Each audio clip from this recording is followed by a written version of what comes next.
There we go. Hello, ladies and gentlemen, and good evening. Let me just quickly check. There was some issues with the YouTube live. Quickly check. There was some issues. Oops. Okay, definitely seems like the YouTube live stream is working. Okay, great. Yes, perfect. Okay, let me just. It was a little chaotic in the beginning because I forgot to set up the restream thing for YouTube, so that was a little delayed. Carlos mock today, in case anyone is wondering. So how's everybody doing today?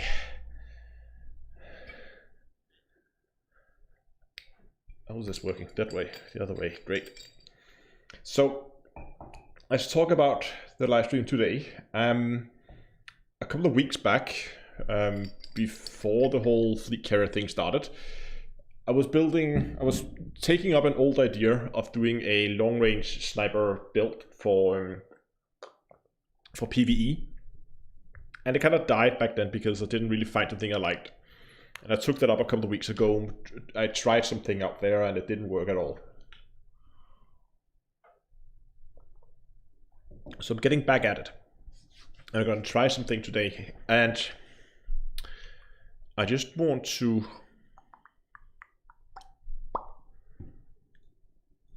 get a little bit more sound here. I just want to find a ship here we can use for the purpose of testing. Let's actually, I should have the cucumber here, right? Yes, here's the cucumber.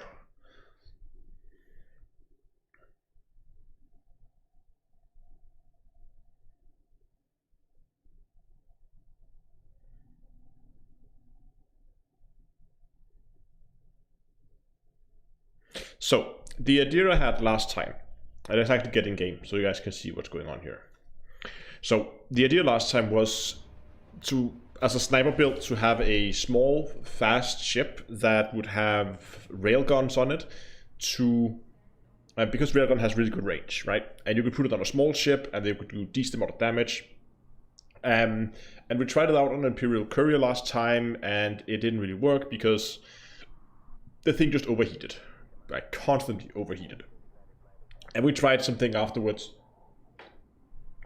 I discussed with you guys, and we tried some different ships on Coriolis to see if we could find something that was a little bit more heat efficient, that wouldn't overheat as easily, and I never really found anything that I liked. So, plan today is to flip the table around, to look at sniping from a very unconventional angle. Like normally when you think in any game, when you think of a sniper build, don't have to be space games, doesn't have to be really any game, it's often something that shoots slowly, do high alpha damage at extreme long ranges, and you're using your maneuverability to stay clear of the enemies, right? So that's the usual tactic.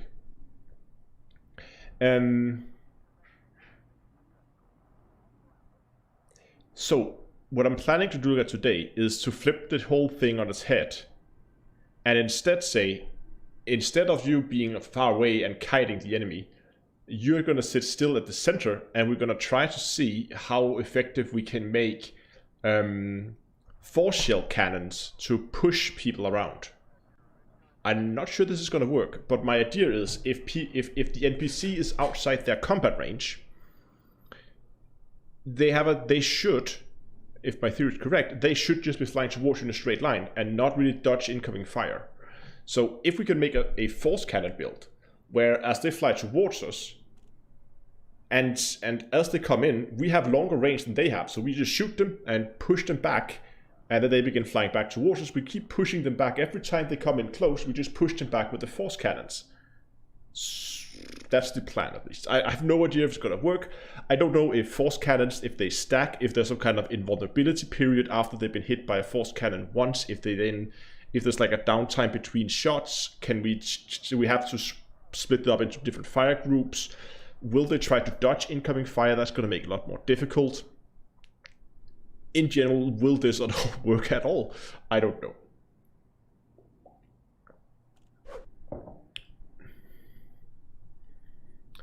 Optimal, so you can just spam it with force shell. That's what we're going to try today. We're going to try, and we're going to make that build today. And what I'm going to do is I'm going to cannibalize the Corvette I have, my cucumber build. Simply just because I think that would be actually, let's just start by get this. Let me see, get some of this close. Don't need that one. Don't need that one. No, don't need any of these anymore. Let's just start by. Hold on. I'll just pull the camera up here. I can get out there, and I can do this, and I can find where is. Oh, I can actually just do it with the magnet connector. I guess. Yes, we can. Perfect.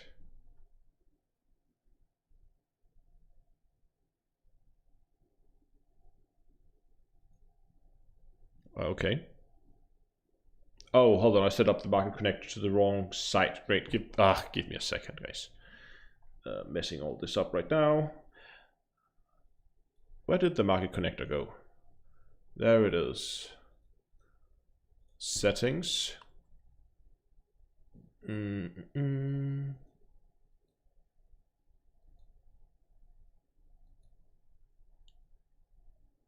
Configuration, shipyard, Coriolis.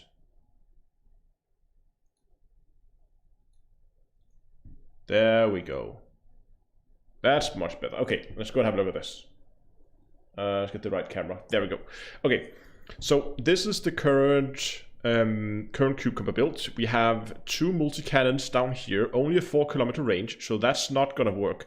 But I don't really think, I mean, how much range could we, if we instead of going high capacity, what if we go long range on these? Long range corrosive. We can actually get 8 kilometers out of the multi-cannons if we go long range corrosive on these. So something like that, right? See, 8-kilometer range there, 8-kilometer range there, that's really good. 6-kilometer range on the long range beam lasers, so we might want to change some of that out. Raven says, how's the rebuild of the studio going, by the way? As you might hear, there's still quite a bit of reverb in here, and the rebuild's going to start next week. So there probably won't be that much live streaming next week, because the whole thing here will be a build site, pretty much. But planning is to tear down the whole streaming rig and all the recording gear next weekend. So that's going to happen pretty soon.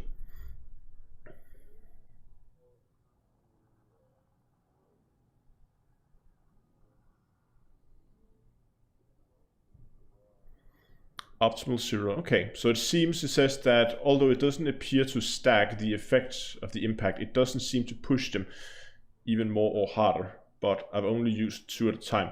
The whole question is, if we can push an Anaconda back, then we're good. Anything bigger is, well, then it's with a conflict zone. But again, these are really designed for single targets at the time, right? Because you're sitting still and you want to keep people at range. So we could make these long range. We're not going to do that today, and I'm going to figure out what we're going to do today with the beam lasers. I probably want to swap some of those out. Instead of long range beams, I want to have something with more range, and I don't think we're going to get more range on any of the other types of lasers, right? Just check here. Burst range is 3, so that's also 6.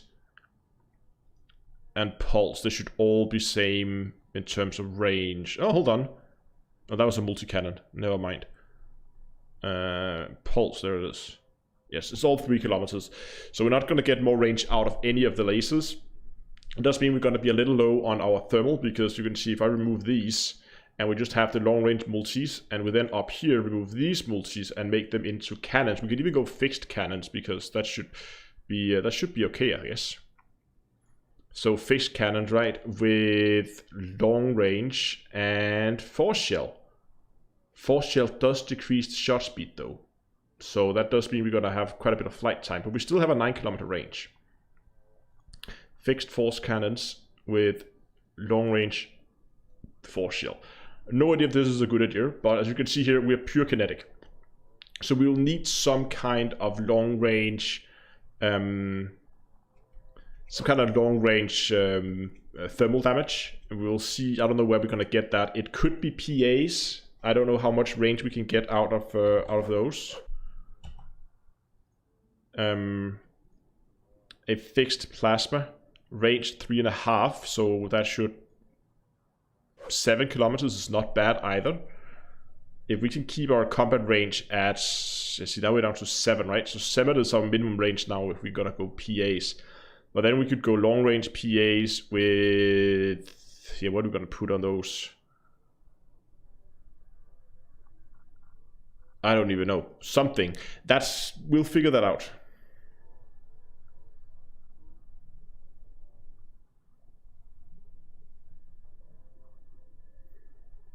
Yeah, problems landing plasmas at close range. But again, if what the situation I want to see if I can get into is if I can get the NPCs just fly straight towards me in a straight line. I don't know. I mean, 7 kilometers is pretty good. Do we get the same on the medium plasmas? I have no idea. We're not going to do all of this today. The focus today is going to be just testing out the cannons. So we're going to keep everything else. So we'll put long range here. Yes, we also get 7 kilometers on medium plasmas. So even though this is going to be a little bit power hungry build, that might mean we've got to change out some sensors as well. Ideally for this build, go A-rated long range to get those really, really long range sensors. We can see everything at range, and the power distributor is probably going to be charging 10 superconduit. It's probably okay. I mean, with the current build, actually, we have a infinite time to depletion. Exactly optimal. Should bait them into a static point. I want to get them out where they are outside their combat range. So they're trying to fly straight towards me, and then they are still within my combat range. So I can just keep hammering them, and then with the force cannon just push them away. And if we can do that, the PAs here would be really amazing. And the funny thing here is, look at this. We can put the cannons and the multi-cannons on the same firing group.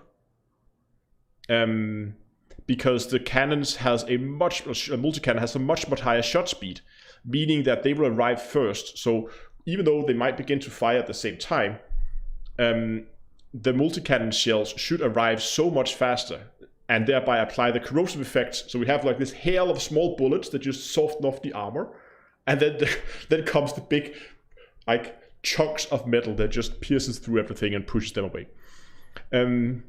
One of the main problems with cannons, though, is, again, they're purely kinetic damage. The DPS of them is not amazing, and they don't do a whole lot of armor damage. They penetrate and do a lot of module damage, so they will absolutely wreck the internals of the ship, but they don't do a ton of armor damage.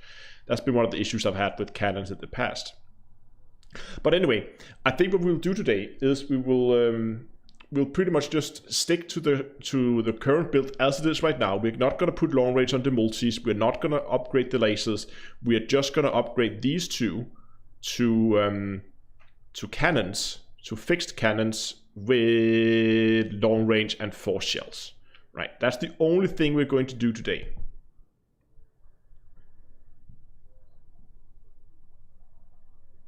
Yes, the last sniper build was built around railguns, and it wasn't a huge success. Not on a small ship, at least. There was a lot of issues with that build. It ended up blowing itself up, even though what I was shooting at barely hit me. I was doing more damage to myself from overheating than they did to me from shooting at me. So that was a bit of a problem. But anyway, that's the plan today. Let's go and let's build 2 of these cannons. Let's just quickly check in our just to see what materials we need. So we're gonna go to engineering, we're gonna go to blueprints, and we're gonna go long range cannons. We have sulfur. Yes, we have enough oh no, we don't have enough biotech conductors. Damn it. I need to make sure I have at least 10 rolls of each on grade 5 to be absolutely sure. So I want more biotechs. We can go and get some biotechs. Force shell, plenty of force. Okay, so job number 1 is get biotech conductors. I don't want to cross trade them because we can't get these. Actually, I could you know what? I'm gonna cross trade these because I was out and collecting materials doing the roundtable live stream last weekend. So that actually means I have a absurd surplus of some materials. Especially core dynamic composites and imperial shielding. So I'm just gonna find the nearest material trader. This is the LS system, whatever. That one, right? Manufactured. Yes, this is where we want to go. And then we need to see where we need to go and get those cannons fixed. We need to do that at the Sarge. Okay, so let's get in game. Where's the game? There's the game. Let's go to outfittings. Cannons. Fixed cannons. And we're going to store the old multi-cannon.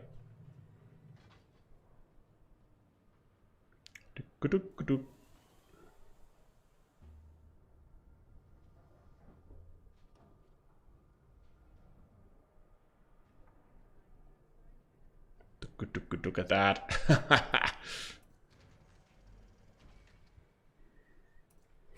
I love the look of the cannons. Browse cannons, huge fixed cannons, and store.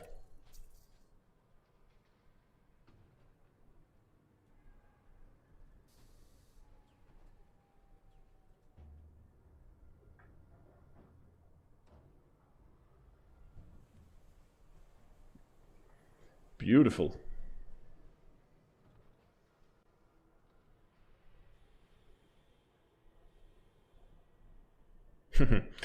Okay.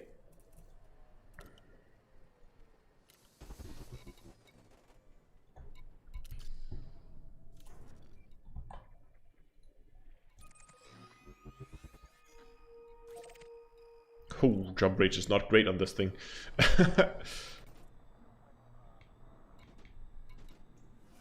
16. Why is it only 16? Hold on, is something offline? That's not right.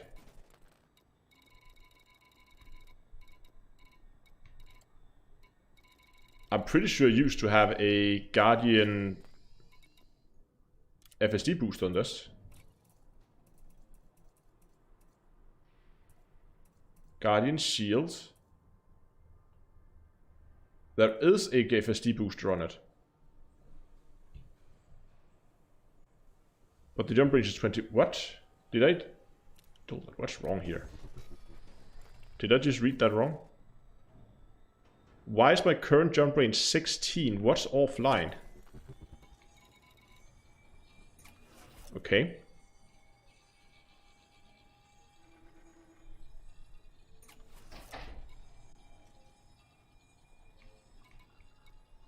My power priorities are wrong.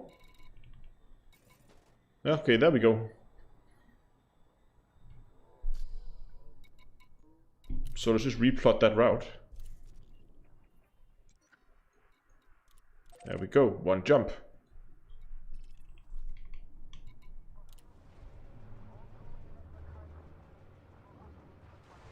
Services at this starport are constantly being updated. Remember to visit every time you pass through the system.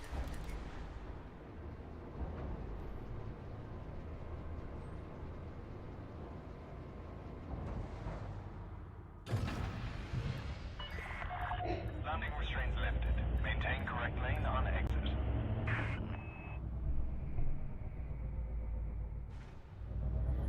Hello, Marcus. Welcome. And everybody else, of course. Landing gear retracted.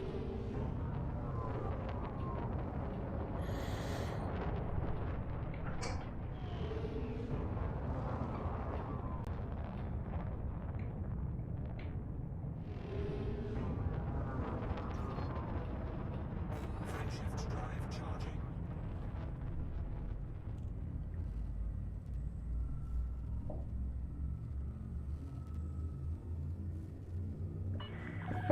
You have left the no bar zone. 4, 3, 2.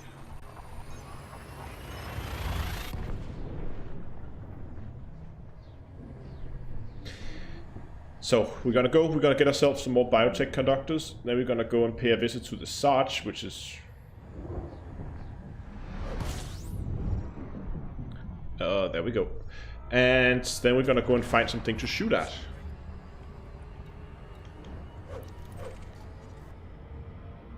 Hopefully it's not too far.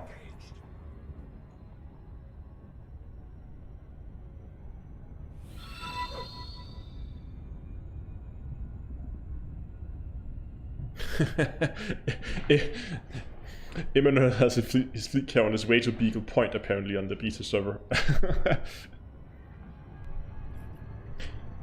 Kevin asked, how is the bunnies doing? Bunnies are doing just fine. They've been working from home as well.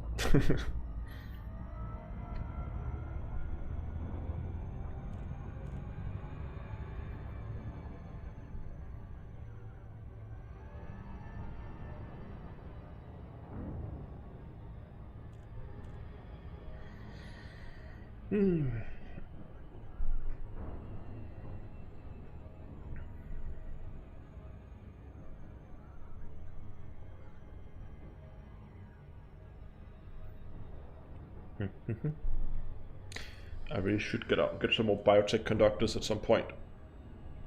They're just a pain to get. You can make some decent money in the process. I'm at 16.2 billion now. There were some really good mining prices the other day, so took the cutter out and made $1 billion a day. It's always fun.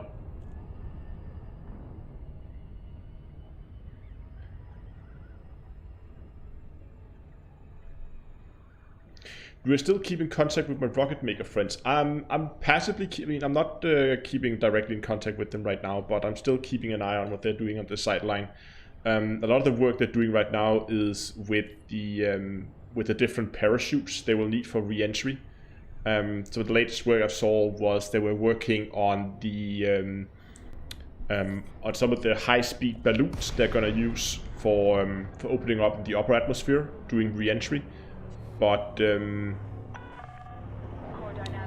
I'm not sure how they're going with the Speakhead engine yet. I will probably have to catch up on that at some point.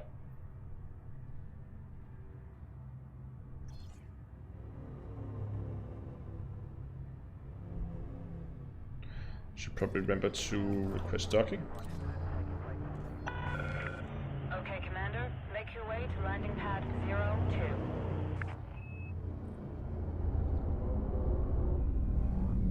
02. 02. Stop. That's right there.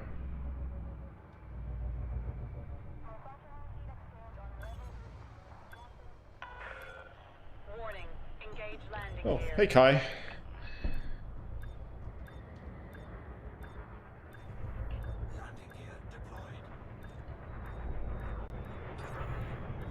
There we go. Thanks for the subscription on YouTube.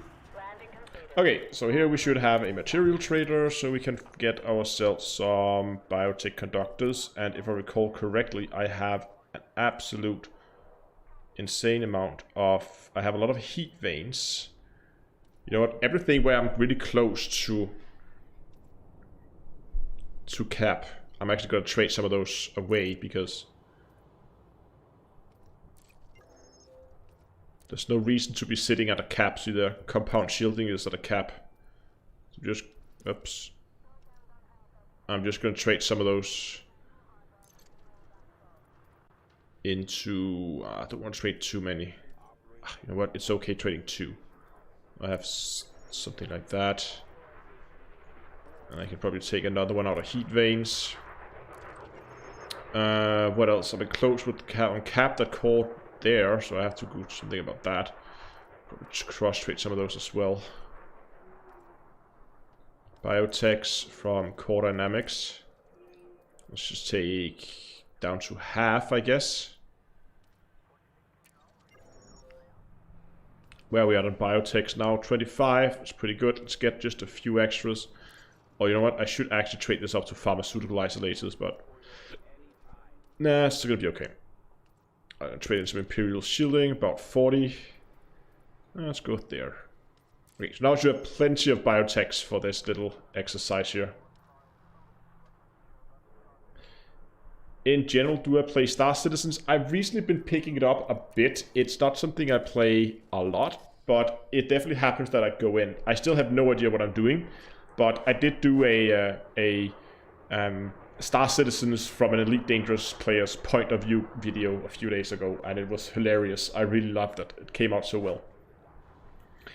Okay, that was that. Next up, the Sarge.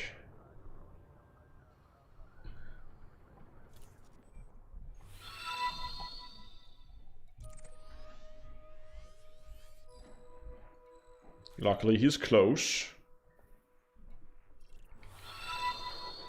Thanks for the follow on Twitch and the subscription on YouTube. Worth buying Star Citizens? That's a hard recommendation. I don't know. Problem is, it depends what you want from a game. I mean, I'm not gonna... Okay, I don't feel like I can give a honest answer to that right now because I have, in recent years, about 2 to 3 hours in the game that I've been playing over the last week or so. And the majority of that time was spent after a major update, so it was pretty buggy and crashed, and yeah. Apparently the whole cycle they're running, which some people told me after that initial video, is they have, when they have major updates, it's always really buggy and things crash and things just doesn't work. And then, oops. Then they begin with the smaller patches, like the point updates, and they slowly begin to iron out the bugs.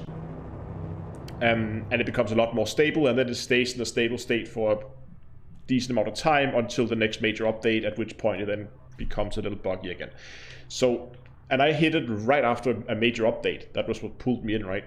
So I got a quite buggy experience.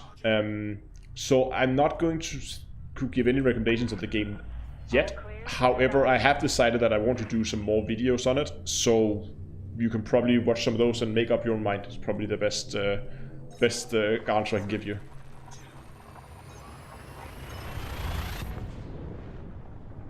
And you're right, Raven, it does look like a game that could be really, really time consuming.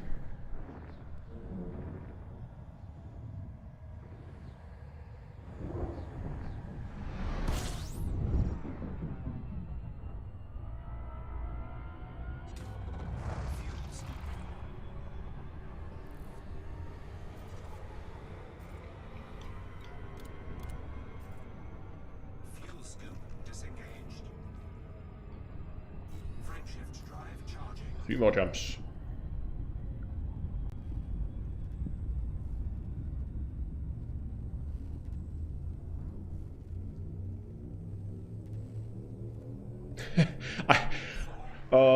Kai, I am afraid that you're too right, that it could be like Star Citizens has some real potential, but you can have your doubts whether it will ever get there. I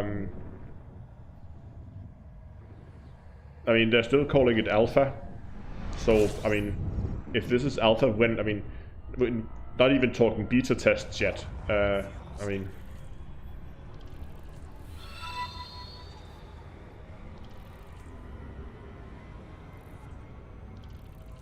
Fuel scoop disengaged.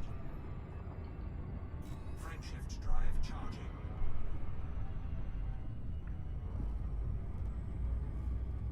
charging. I don't need a time consuming game. Who needs it? I like the casual 6 to 8 hour sessions of Elite Dangerous multiple times a week. 3, 2.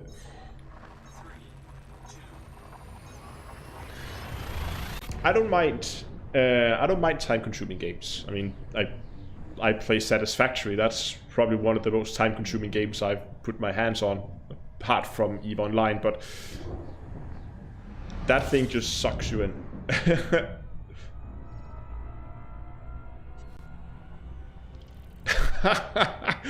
Having problems, Kai?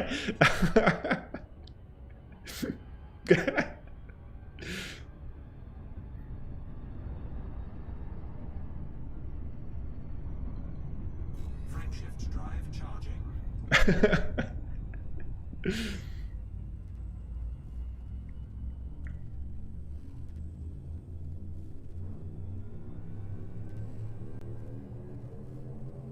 Ready to Oh, there's some throttle here. 3,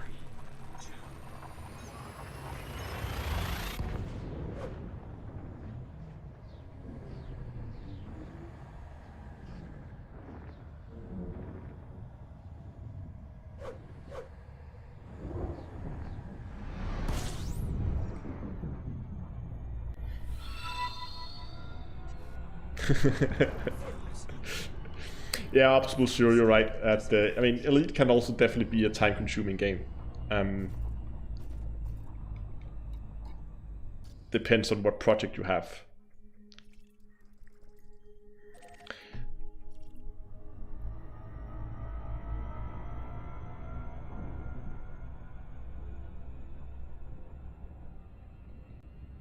Oh.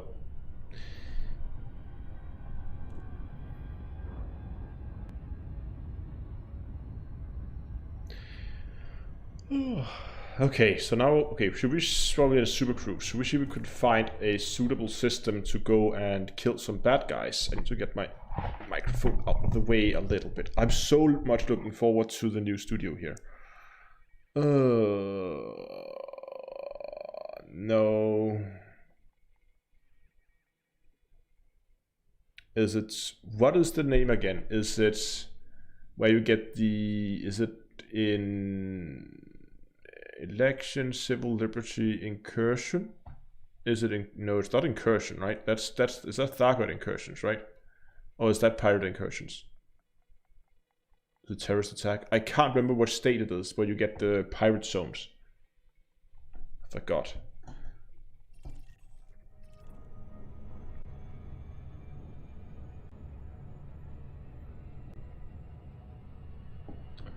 Is it unrest? I can never remember. It might be civil unrest. Oh, we think we have a filter on. No, we don't have any filters on.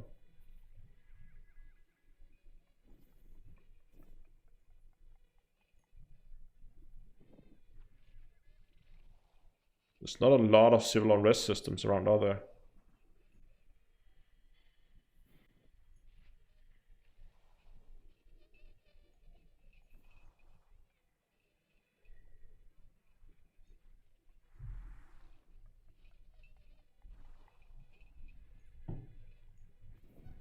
That's pretty empty.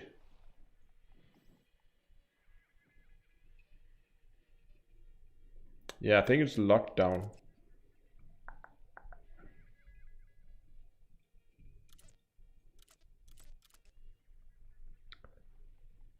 Outbreak burst, outbreak expansion, boom, civil war, lockdown.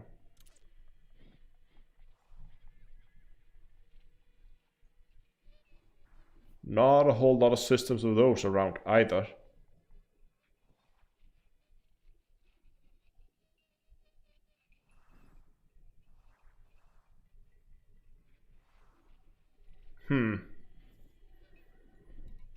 We overshot the planet now. We'll have to come up with something else.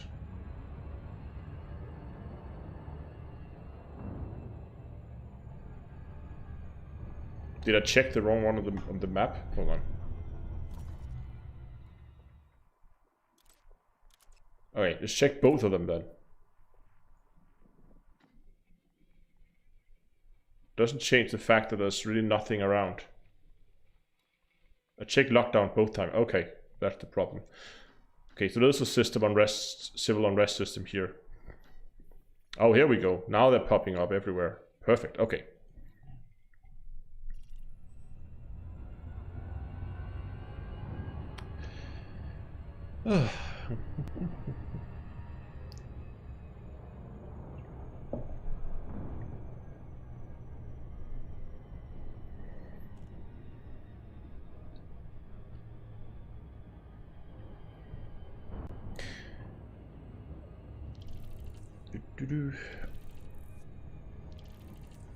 I'm really curious to see if this is going to work. Because if it is, we're going to begin doing more tests with more weapons. I think plasma accelerators could be okay. Because it seemed like it can handle it. In terms of the...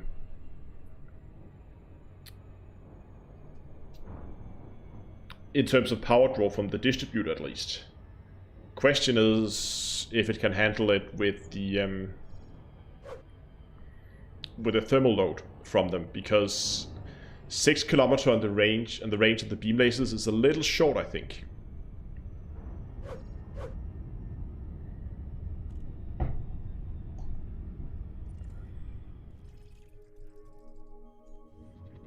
Oh, little potato moon.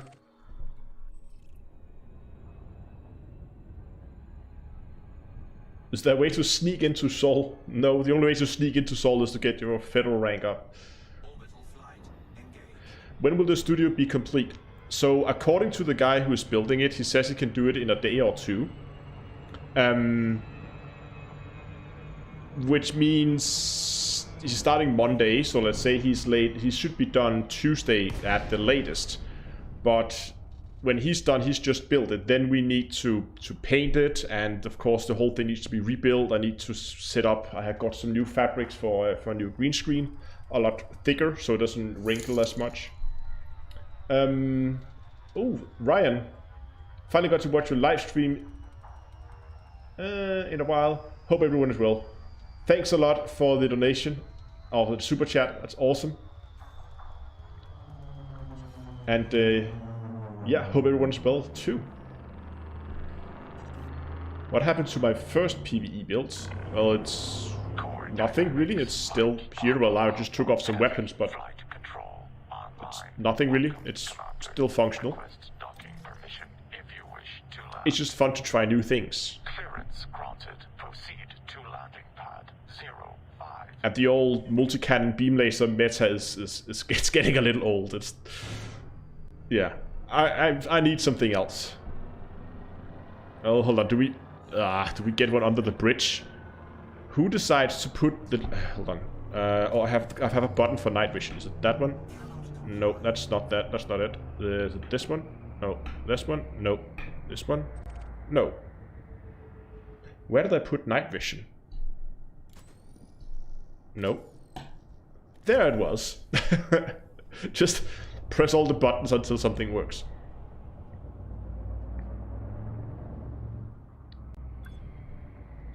Yeah, I actually have already started. We've done some of the teardown in here, and I did some light vlogging while we did it. And the plan is to make a studio rebuild vlog to take you guys along for the ride as this being rebuilt.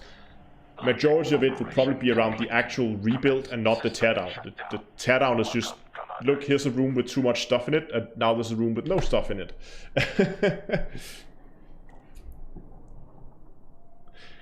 Yeah, Optimal Shiro, I got a new. Yeah, I still gotta get used to the positions of the new HOTAS. Some of the, like, I got most of the functions down now. It's beginning to become muscle memory, but there's still some of the functions I don't use that often, like night vision, where I'm like, I can't remember where that is positioned. Block with 100% more bunnies. It will actually be with infinite percent more bunnies. because there will be quite a bit of bunnies in that, I guess. Okay, so we're here. Hello, Sarge. We're gonna build ourselves some cannons, and we're gonna build ourselves some... where did they go? There we go, long range. Boom. Whoops.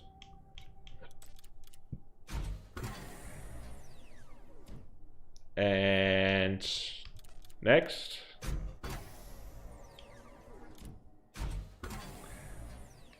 And next. So we should get those lovely, is it 9 kilometer range when we are, yeah, look at that. 9 kilometers. Imagine you spotting a Corvette 9 kilometers away, and then all of a sudden you're just getting hit in the face with 2 huge chunks of metal as they come flying towards you at 1500 meters a second. Sorry, 1800 meters a second. But it's gonna actually be 1500 because we're gonna add force shell that's gonna lower the shot speed to 1500. So I was correct. A modification to allow firing a low explosive shell designed to generate a propelling blast. Strikes to a target are capable of forcing ships off course at the cost of shot accuracy. Ooh, accuracy. But we lose speed. We don't lose... don't get any jitter, do we? I don't know. We're gonna try it out. I don't see any, at least not on the paper, they haven't added any jitter.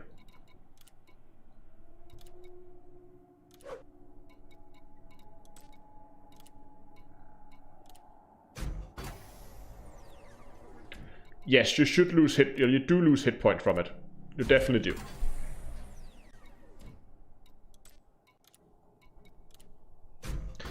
I mean, sacrificing the 2 huge hard point on the Corvette for weapons that doesn't do damage would be quite brutal, and I don't think that would be efficient. If it didn't do damage, I would probably use the large hard point as a pushing thing. That is also an option if we can't get this to work. That is to just use the large hard point as a pushing device and then get something with more range in the huge hard points.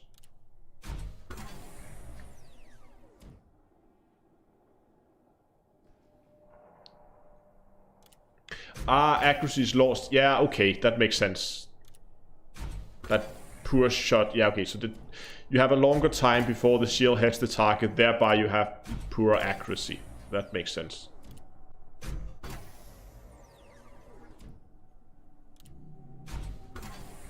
Come on.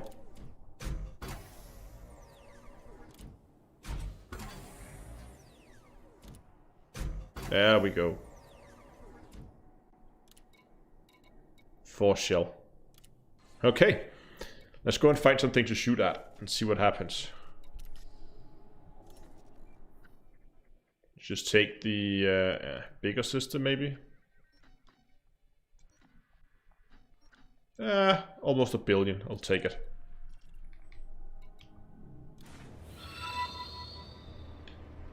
Yeah, but I don't want to go and I don't want to go into conflict zones.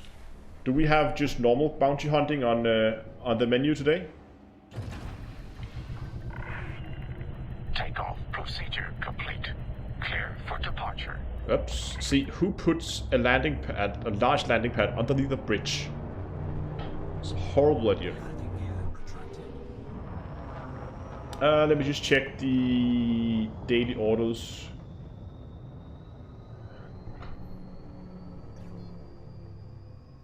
We actually have bounties in one of the systems as the main order today. So yes, in fact, you are right. Terra X needs our help, so we're gonna go and bounty hunt for Terra X today. If it's not too far. Ah, it's not. It's pretty close. Hopefully there's some conflict zones, not conflict zones, some hazmat sites in there we can go in and play around in. No, I'm not gonna go murder hoboing in. How many jumps is that? Should be too many. 4 jumps.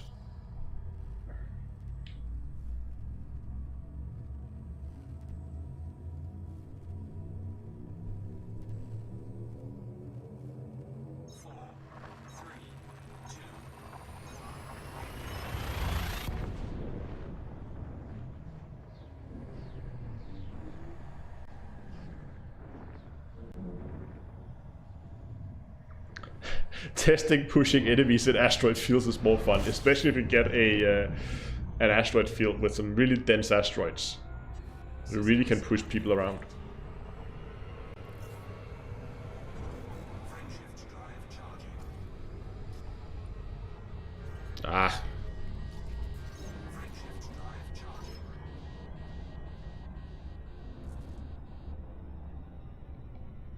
Frameshift drive charging.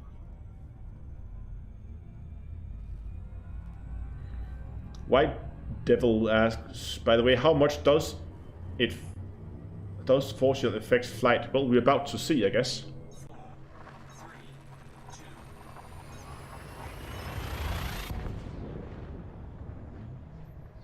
You're absolutely right. There is a logo for Terra X now. We need to figure out what to do with it still.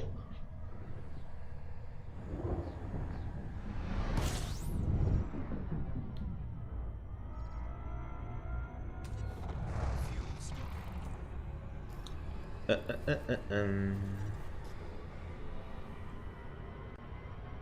scoop disengaged. Frameshift drive charging.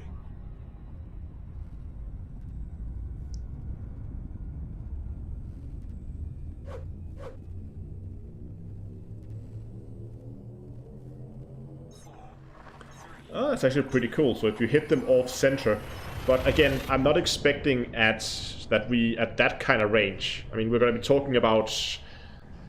I'm hoping I can keep them anywhere between 6 and 9 kilometers most of the time.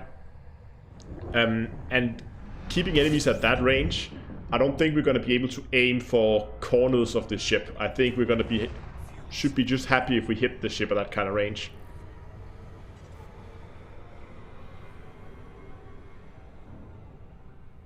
Fuel scoop disengaged. Frameshift drive charging.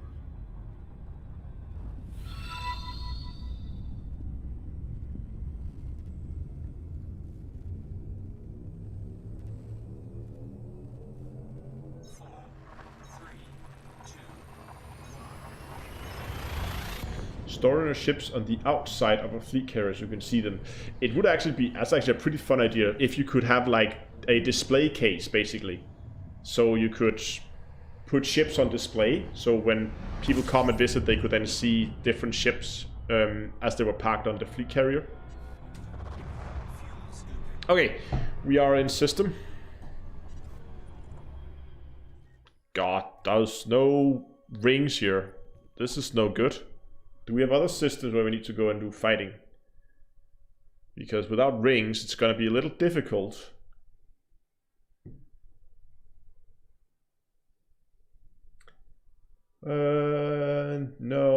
No, sorry. We're just going to find another system because we need rings. We don't want to go into Arc. I'm just going to go into... Gonna go there. It's only 2 jumps.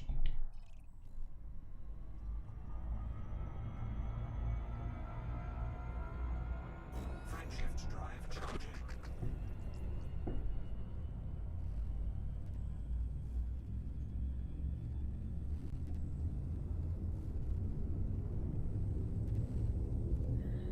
Yeah, I wouldn't. If you had a display case on the fleet carriers, I wouldn't do them on the landing pads because then they're gonna take up a landing pad that's gonna be used for something else, right? That could be used.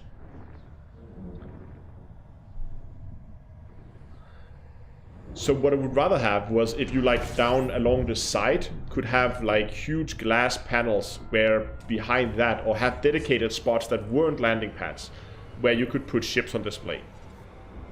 I think that would be really cool. So people could come up and they could see, oh, look, he has a Type 9 with a beautiful paint job on there. Something like that. That could be really fun, I think.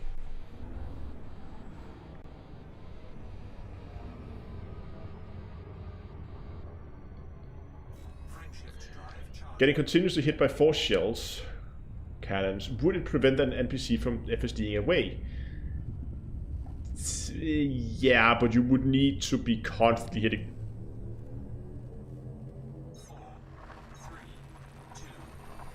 Yeah, but problem is, if they are trying to run away and you hit them in the rear with a force shell, you're actually pushing them towards that. So only if you can hit them and spin them out of control so they can't keep their nose in the right direction, then yes. It could be ships you have for sale you could display. Or just, I mean, if you want to display your ships or anything really. Okay, let's see what we have here. Hopefully more rings. I should have checked that. Great, I should have checked that before we went to the system.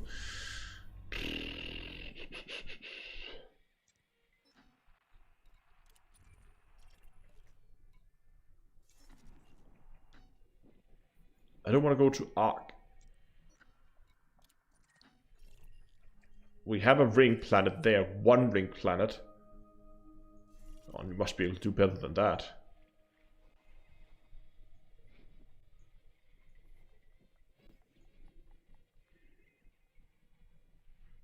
Okay, do we really have to go in here? I guess we have to. Yeah. Oh well.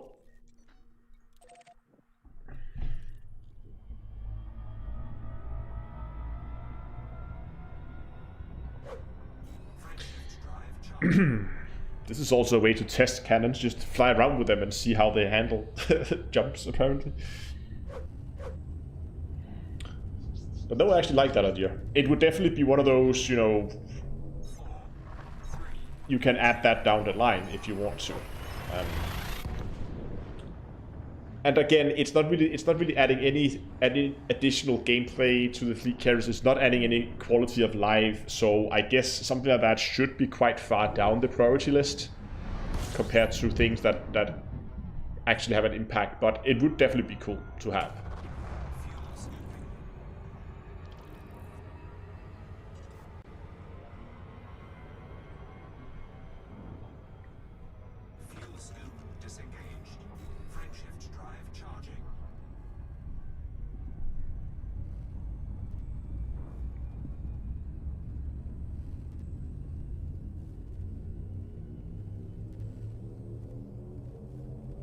Craig says, how should we refer to you? Astro is what people usually use.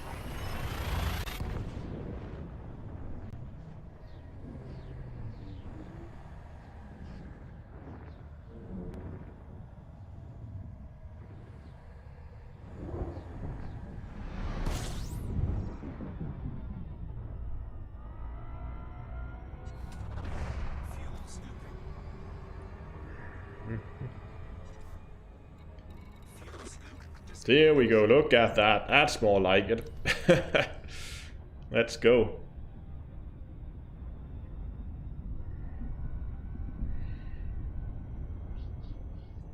We should, right, Donglor, we should compile a list of high and hazardous sites in Terra X control systems. Just so we know where people can go if they want to...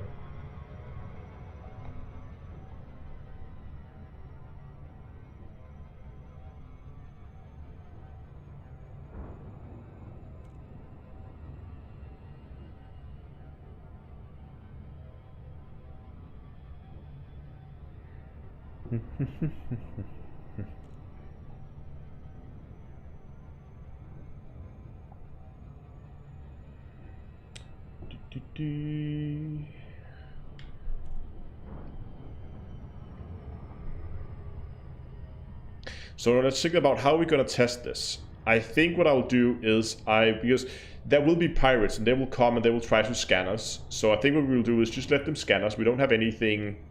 I hope I don't have anything in my cargo. No, I don't even have a cargo on this thing, so no. So that there's nothing they can... So they're not going to do us anything. But what I want to is to try and find something like an Anaconda at really long range. I have plenty strong shields in this to be able to tank it, so even if things goes wrong, there's quite a bit of extra, well, room to spare.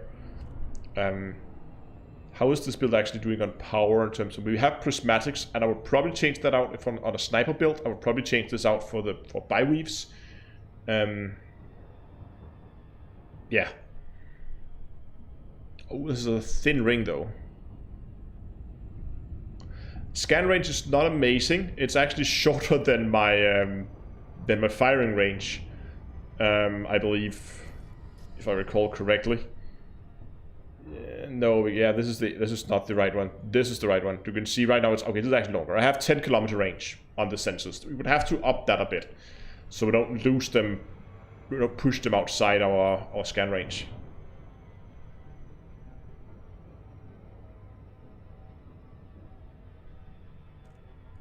What happened to the squadron bookmarks? I don't know. They should still be there. I haven't removed them, at least.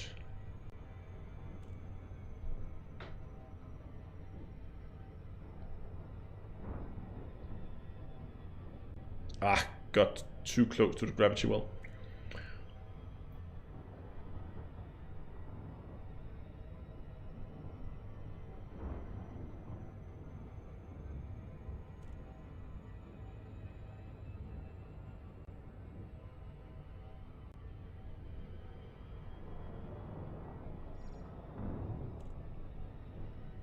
No, as far as I know at least, I don't think faction planners are removing or adding blueprints as needed.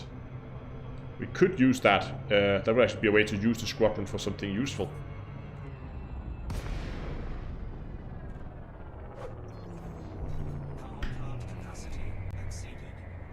Okay. What do we have? Anaconda. Perfect. And he's at long range. Even more perfect. And he's deadly, and he's wounded. This is exactly what we were looking for. So what we're going to do is we're just immediately going to sub-target something. That's an internal module. Oh, he's turning towards me now. Like a power plant. So we can see him. Because it's difficult to aim with without having something to aim at.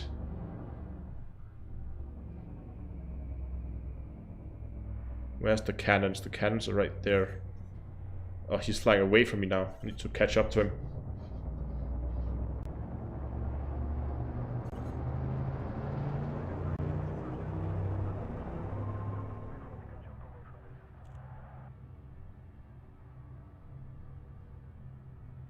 God, it's confusing with all the lasers everywhere and...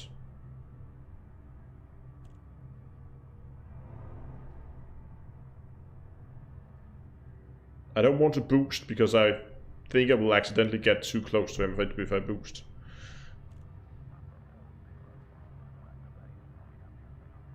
Yeah, exactly. Streamer's luck. Get exactly what you're looking for. You know what? I'm just going to make, while we approach this guy, I'm just going to make a new fire group. With just the cannons as the only weapons. There we go. And then swap over to that. So we have a little bit of an easier time. And then I should be able to basically hit him if I shoot here. Oh, see, now he's moving. So he hasn't... See, this is a problem. I need something to aggro with. Right? Because they are not going to hit anything.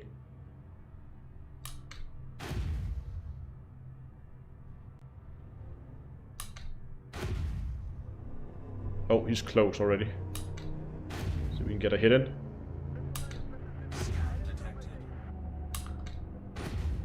Nope, not getting any hits. There we go. Scan detected.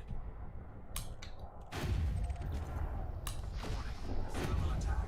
Gaining heat. Under attack. Oh. See, we're not really pushing him that much, are we?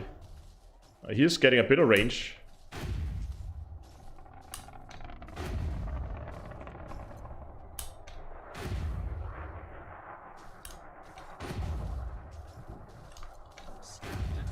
And look at that, he's slowly getting some distance to us.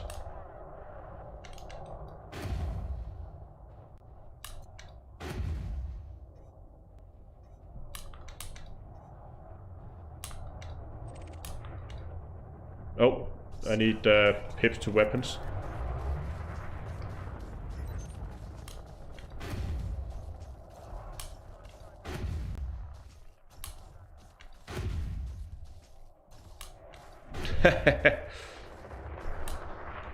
So I think the idea of keeping him at 9 kilometers is probably not gonna work.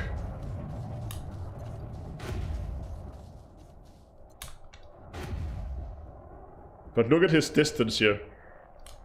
Because he is definitely beginning to move around. You can see that there. We lost him again.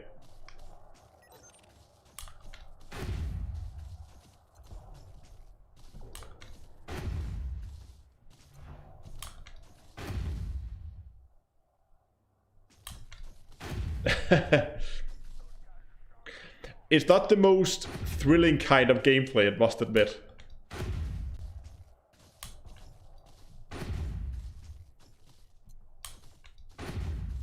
But if we add it in...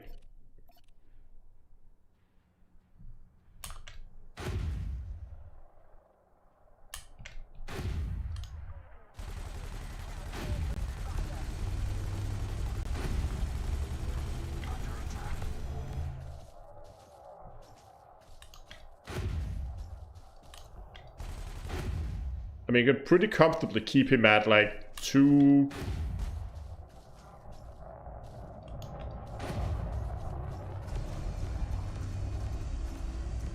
Oh, it gets confusing with so many different pointers in there.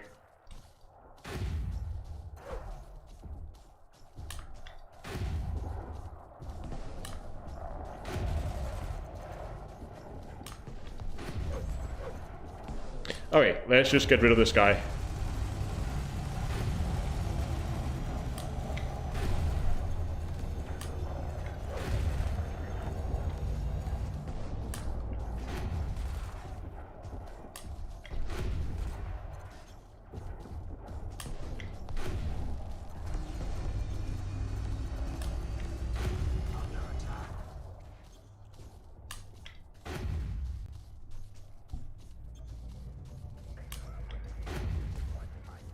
See, now he's back out at 3 kilometers again.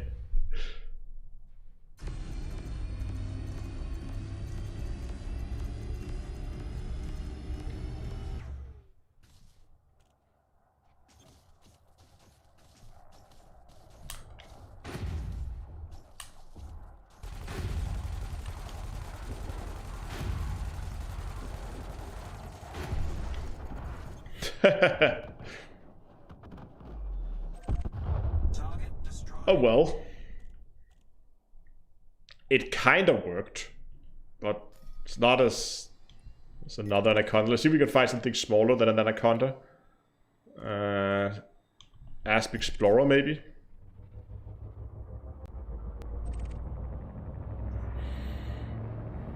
Oh, he disappeared. Oh, he's still there. Where did he go?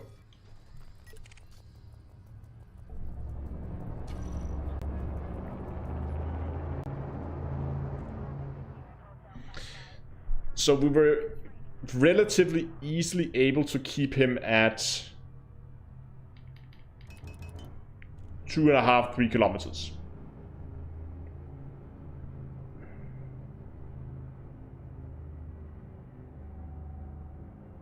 I mean, he was definitely drifting quickly, so we could definitely push him.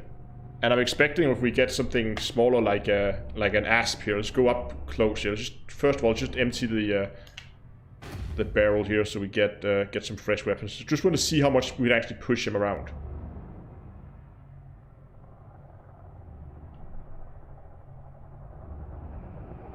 Hello, little asp.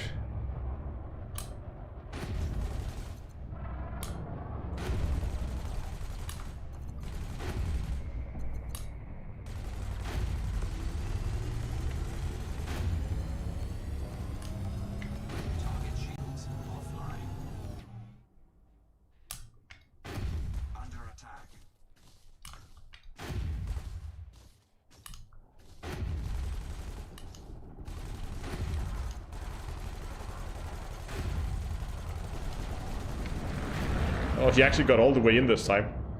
Let's see what we can do. Let's push him again.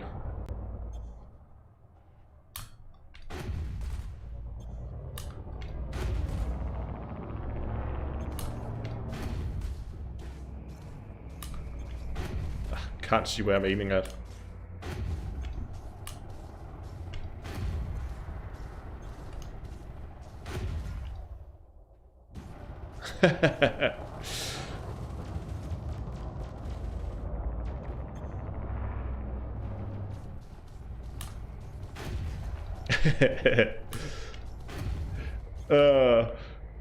Okay, we need to rethink this because it's far from as effective as I wanted it to be. Okay, let's just get this guy down.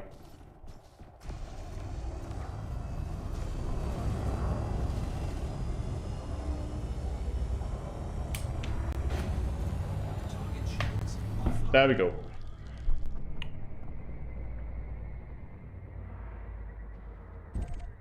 Target destroyed.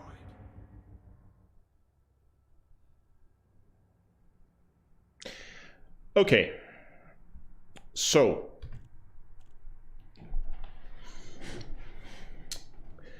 There is some potential here. This could work. It would require quite a bit of... Yeah, exactly, David. It's sort of working. It's not quite working. But sort of.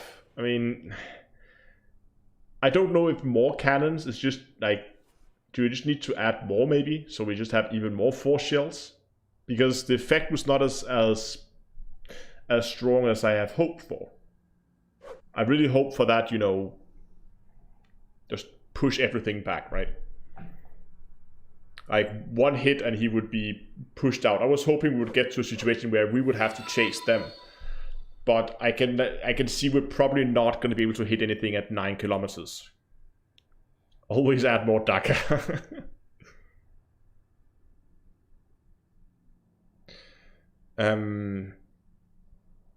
So yeah. Thinking. Because...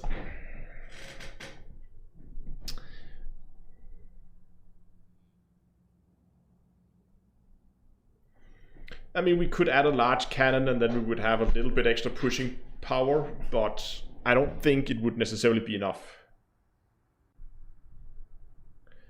Can you add 4 cannons? Yeah, we have the build right now, right? So we have just 2 cannons there like that.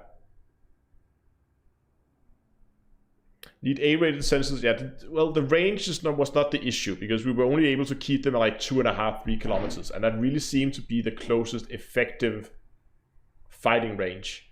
We were able to hit with the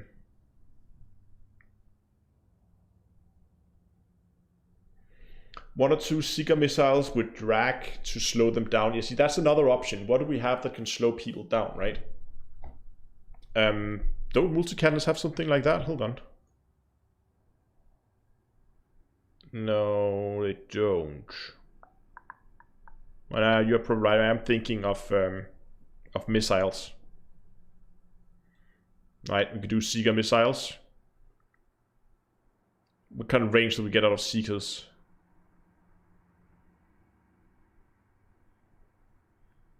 They don't say.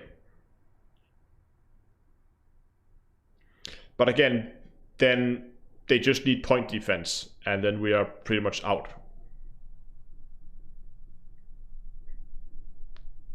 I might want to go back and look at the rails, because the rails for range were much better. So...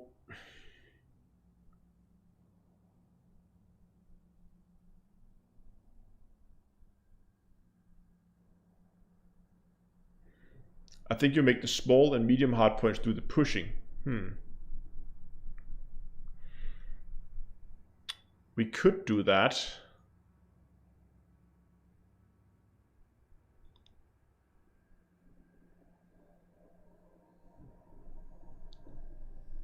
No, I still want to experiment with long range stuff because that was pretty fun. Okay, so what can we do? What can we do? If we just want a... Is there any way we could just get a ton? Let's try to go back to the idea of long-range thermal vent beam lasers with long-range rail guns, because that seemed to work quite well.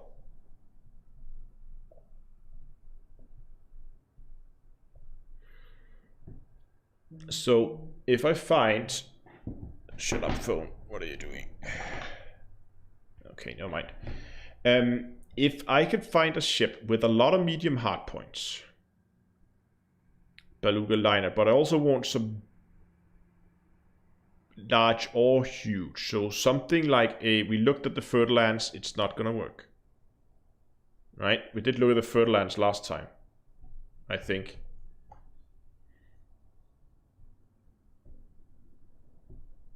Yes, FDL dropship is of course also being mentioned.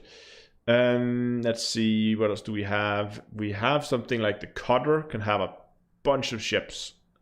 And it's quick. You know what? We're going to look into the cutter.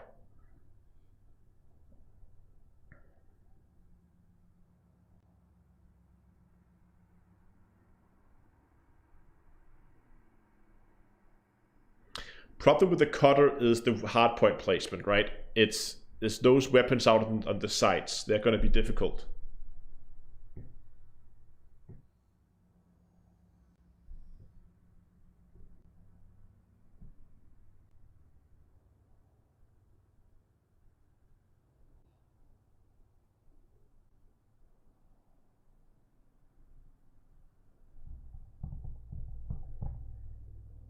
At that range, but I'm not sure if the Type 10 would be okay at that kind of range, because if we take something like the Type 10 on the cutter, like the Type 10 obviously has the same issue, just even worse than the cutter, with the hard points being so far apart. I'm not sure. Problem is with if you have two rails and they're out here, they're not going to be able to like converge in on a target. Put the beams on the side of the cutter. Well, the side of the cutter is the medium hard point, right?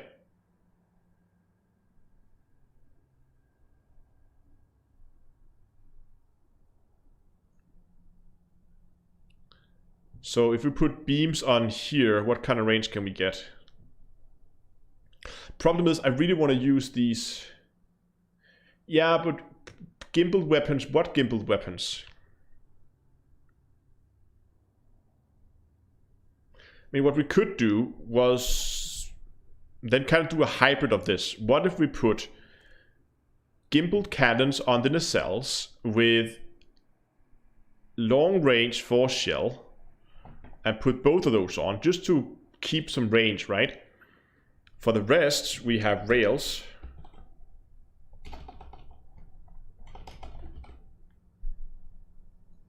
There we go, fixed rails with long range super penetrator.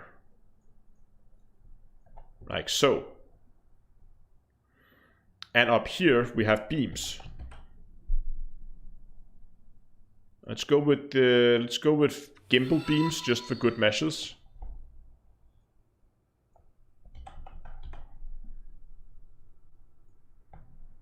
There we go. No, not all the size, all the medium size, not all of them are on their cells. 2 of them are underneath the ship. Trust me, I have my mining lasers there on my diamond cutter. 2 of them are underneath, 2 of them are in the nacelles. So with the two force cannons out on the nacelles,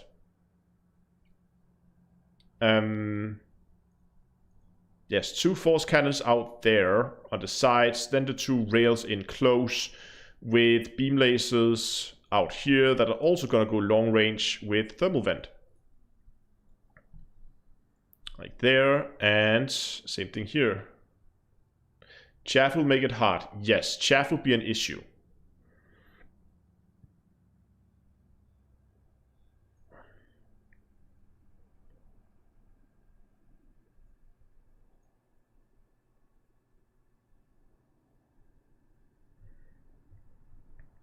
This also gives us a good spread on kinetic thermal damage wise.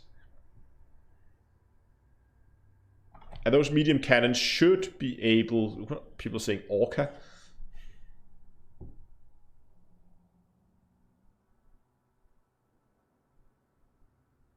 Orca with 1 medium. I think you're talking about the Beluga liner with 5 medium. See, this could work, right? And how are we then doing for power distributor if we just put in a charge enhanced super conduit? Yeah, see, with this setup here, we can keep this one firing for about 3 seconds.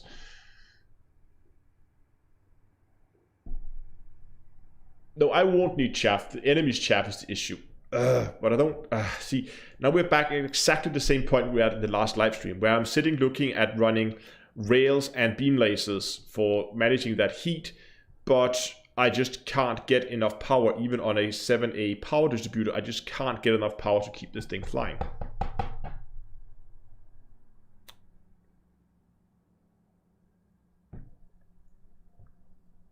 I mean, even this...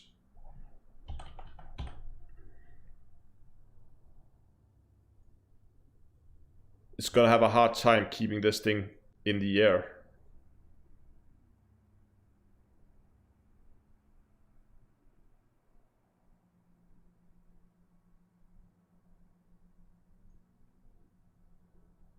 Turn off life support. It's nothing to do with life support. That's not what the problem is here. Problem is if we do the same thing here and we go, whoops, we go long range and super penetrator.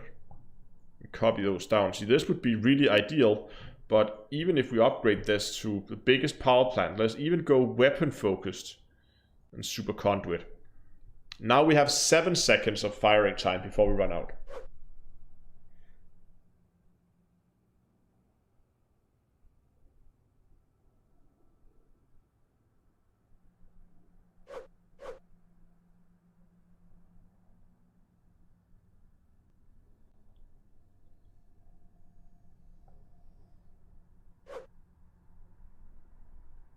Just use rails, see how hot it gets, and adjust to cannons to not overheat. That could also be an option. Yeah, I know it's not calculating, but is it calculating the time to depletion here properly? I don't know.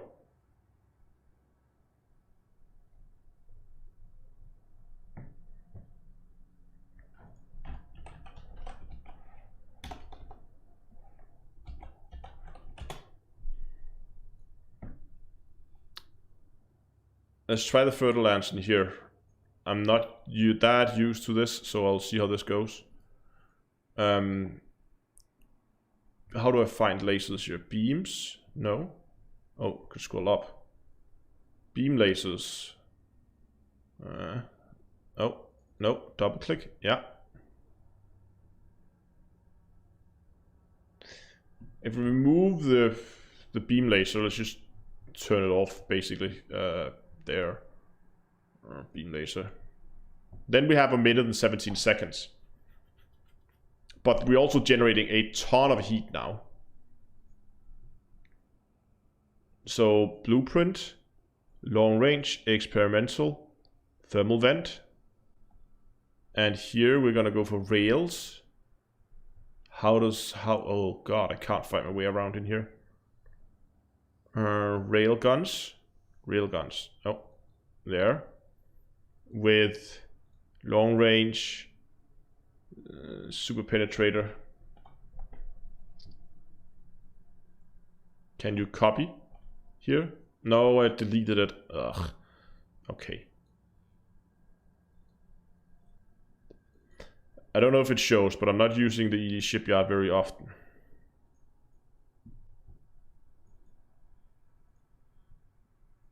So long range, super penetrator,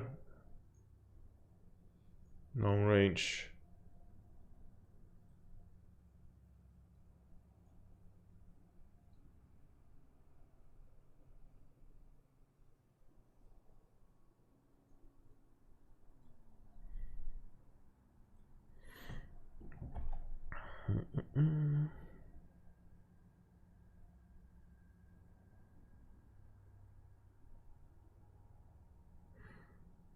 So this one claims it will be heat stable. But what about weapon? Weapon statistics? Thermal damage? No. Where is the handling statistics? Thermal statistics? Shield? Armor? Price? Oh, here, thermal load. Thermal, yeah.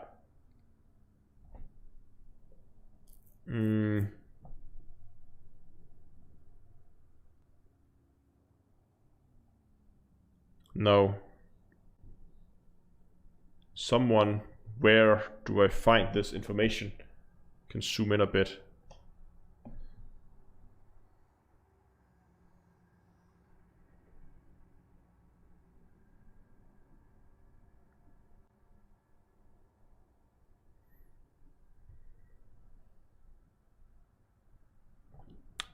Ah, here we go. Current capacity rating using configured power distributor settings. Let's just upgrade that power distributor to an A rated with weapon focus and superconduit. So this claims maximum capacity duration with 4 pips. Oh yeah, very good.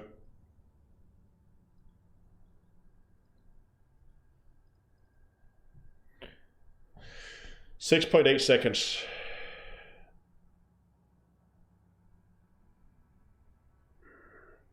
And what did it say over here? Same setup, right? Yeah. With the beam laser on. 7 seconds. And here they say 6.8, so it's pretty much the same. Anyway, but it seems to be thermal, at least thermal stable if we can keep that beam laser on target, but yeah.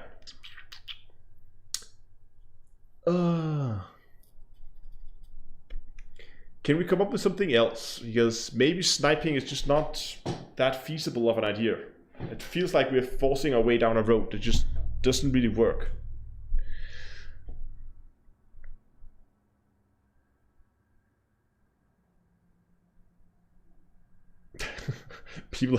People having a laugh at the shipyard. Calm down, guys. It's a well done tool. I prefer Coriolis, but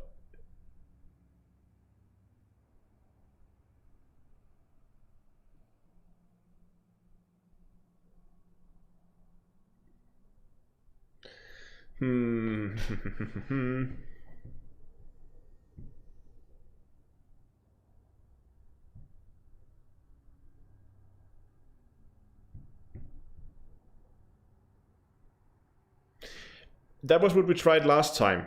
Last time we did the sniping in reverse thing on a courier, but it just overheated badly. Okay, you know what? Let's try to experiment with some of the ships with really, really good thermal characteristics. So something like the Type 10. Let's just pretend what would happen if we already looked at the Type 10, didn't we? No, we didn't. What would happen if we tried, just for fun, to see if we could get the Type 10 to actually fly? I mean, just imagine this huge honking beast of a ship. Posture check. Yeah, I know.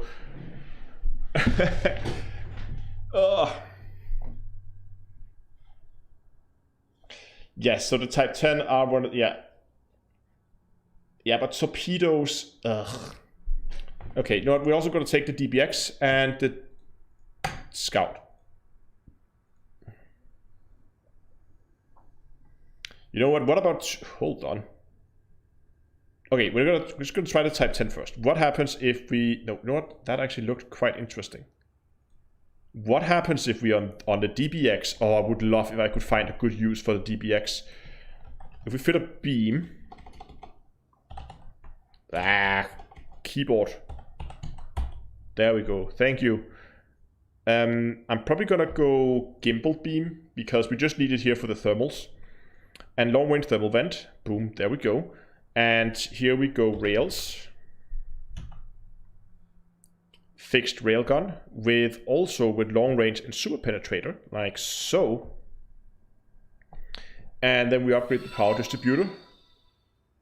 Didn't do a lot. 4 seconds is not a whole lot, but if we go weapon focused super conduit, 10 seconds. 10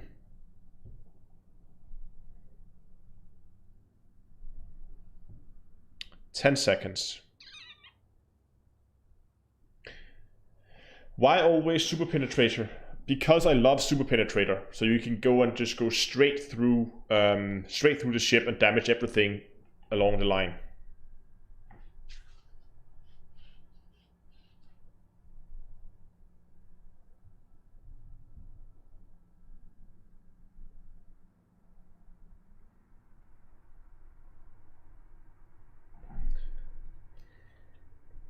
Yes, and that's also a good point, that Super Penetrator does drop our thermal load by 40%, which is needed. So, okay, hold on. If we did this,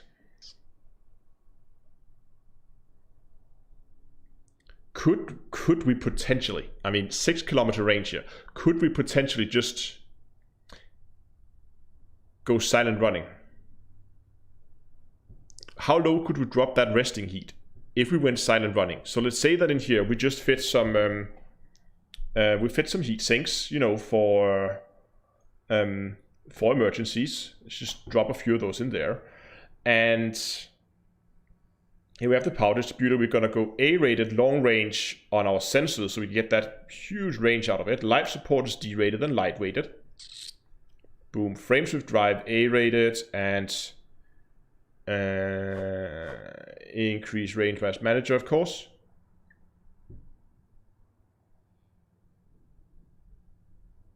Do plasma slugs also lower temperature?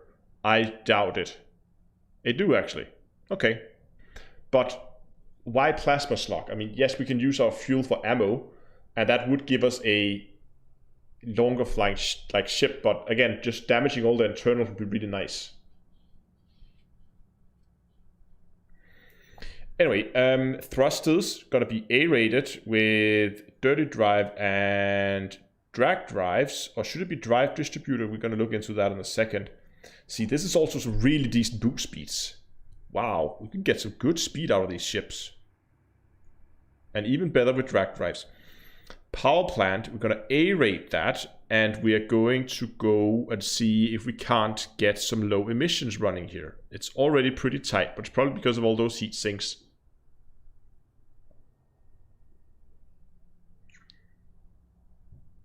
Oh, this could be fun. I mean, if we drop some of the heat sinks, right? Let's say we just have, like, we fit the heat sinks, but we turn off 4 of them and we just cycle them.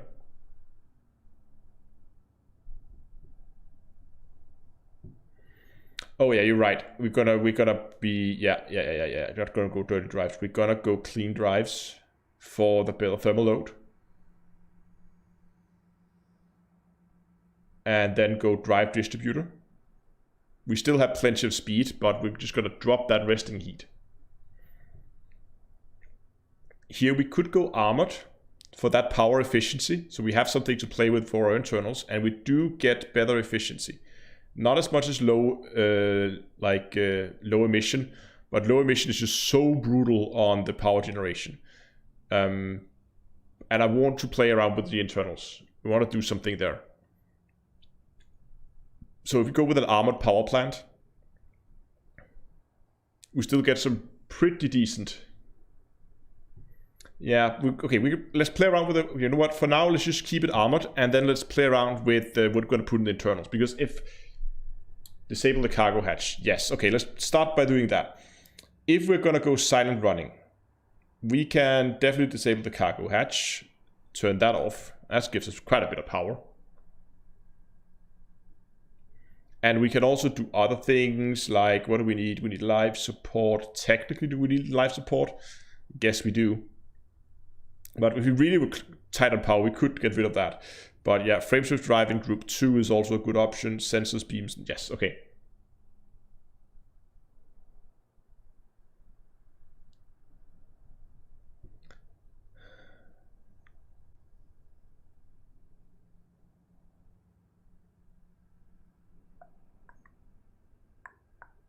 No, increase the thermal load and fast boost, so don't want that. Okay.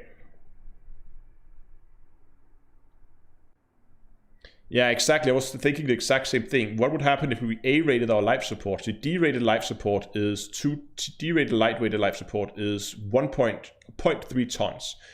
A-rated lightweighted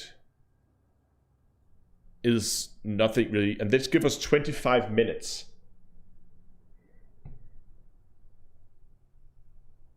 So that means we can now like cycle our heat sinks. So we only have one heat sink turned on at a time. We turn off our life support. That goes in group 2 now. So that is going to be disabled as well. But what are we going to use for our internals? I mean, there's no point in fitting shields. AFMUs could be nice to have. You know what? Let's just make a list. Let's get, where's Notepad? Notepad of useful things that we could potentially use here. AFMUs.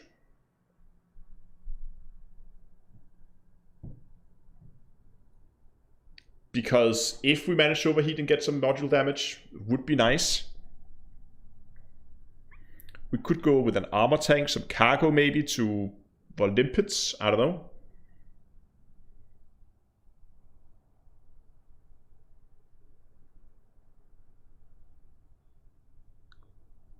Fuel tanks, a fuel scoop would probably be decent. No, we have a total of, like, we have plenty of range for this. We have limpets, cabins, refineries, shields. They're not going to fit shields. Hull reinforcements, module reinforcements, docking computers, cruise assist, detailed surface scanners, more limpet controllers. Yeah, armor is really the only thing as I see it. So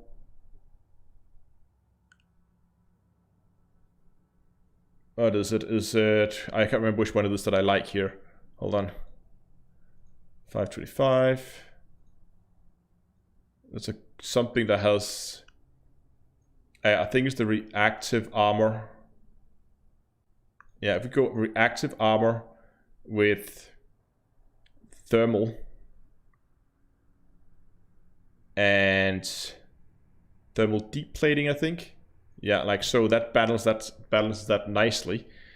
And then you just fit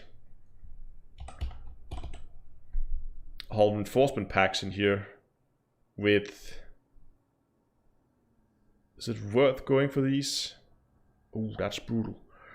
I'm probably gonna go heavy duty deep plating on both of them. Right, so if we just do that,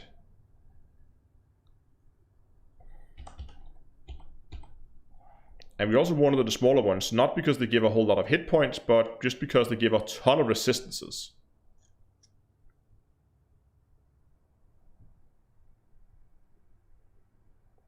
I mean, look at this. This thing, we haven't fitted, we still have 40 light years of jump range, 44 light years of jump range.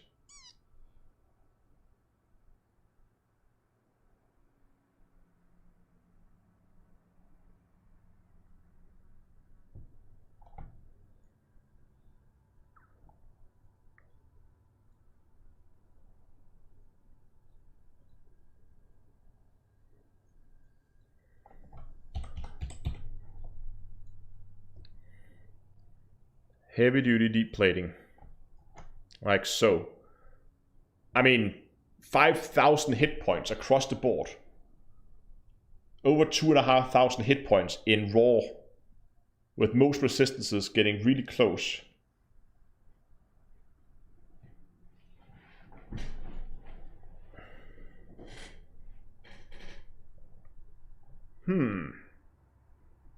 This could be fun.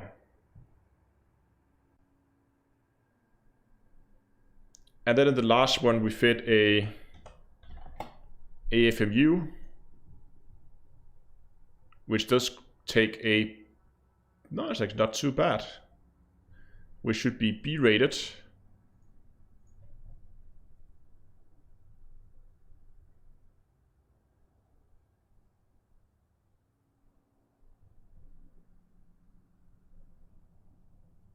What else?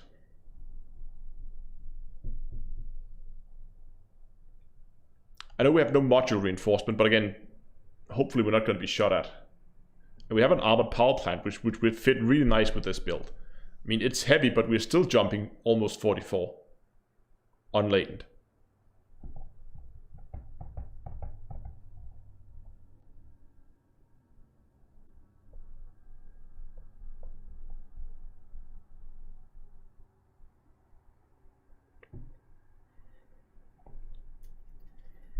Damn, this could be fun. This could be really fun. I don't know, what should we use the last grade 4 slot for? I mean, more armor? Fit that up there and then fit another armor thing. A 40 hull reinforcement. Heavy deep plating again. Boom. Push that up to 3.3 raw hit points. 6,500 effective hit points across the board. 50 resistance also. Damn, this thing is... a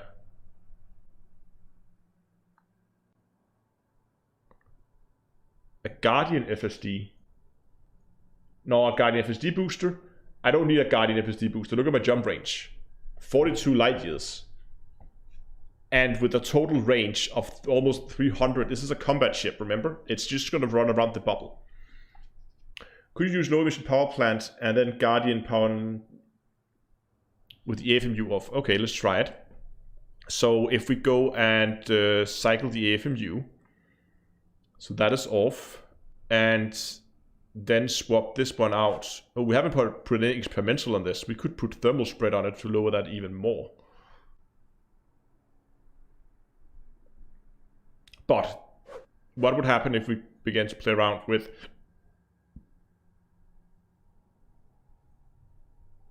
We could actually put a 1 thermal spread on it. Grade 2 thermal spread. Yes.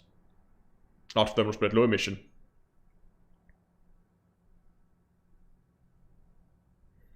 3 and we got, we're still okay actually. Oh, how far can we go? Can we push this all the way to 5? You know what, we can. We can actually do, this is the first build I've ever seen that will actually fly with a, and you know what, if we just take and we put the, we can actually go, hold on. Life support, it's so close that I think that we can actually go D-rate lightweight. Do we save a little bit of power there? And then put the life support back in group 1? No. That's not enough. Damn it, I hope we could. So we're gonna keep the A-rated lightweighted.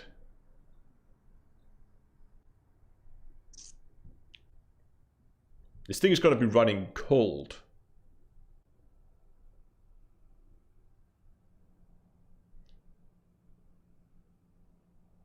Hold on, wait a second.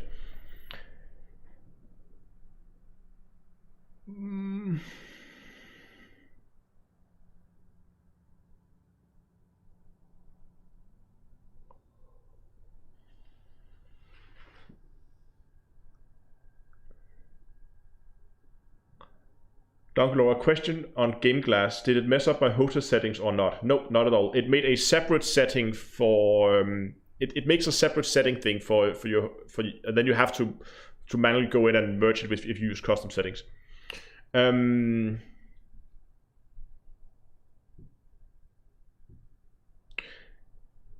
Oh, we're at 108 though, so if we put in the power distributor, I don't think we would have enough, but let's just, okay, we're so close to getting this to actually fly the way it is right now.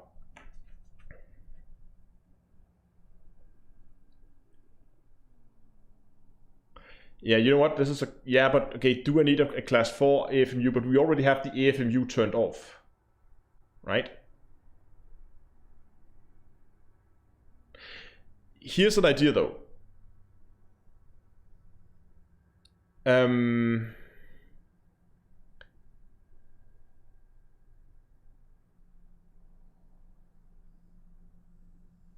off the things that will be disabled to...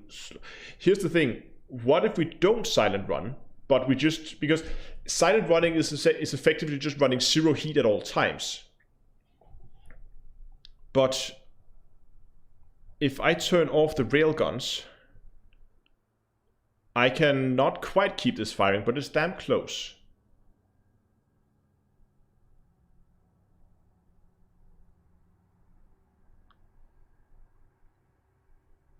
Are we already on weapon 225 cluster capacitor. No, superconduit. 225, okay. The trick here I'm thinking is, if we can keep this thing cool enough, we don't need to silent run.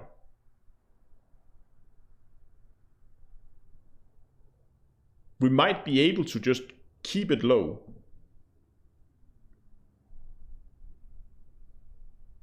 How do we do? Okay, I'm really...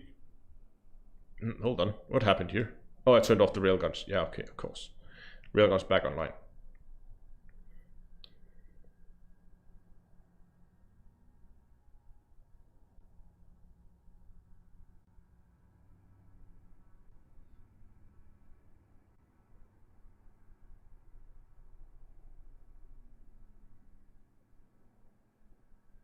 Turn off fuel scoop. There is no fuel scoop. And yes, we already have the FSD in the secondary group, and we have the life support even in the secondary group. I would like if we could get in and not have to run on oxygen, but, well, it would be okay, I guess.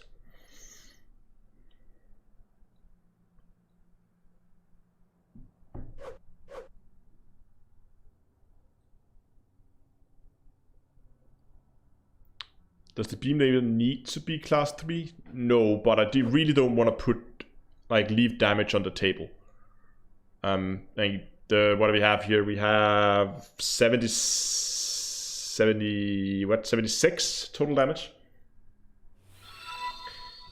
Yeah, we already have A-grade the life support, and we have it disabled as well when we are fighting, right? We have the cargo hatch permanently disabled, AFMU disabled, and all but one heatsink. Yeah, you're right. What if we just went low emission? Oh, hold on. Hold on. What is better? Is it better to run low emission 5 and monstrate? That is 14 and 13.9 versus 4 thermal spread.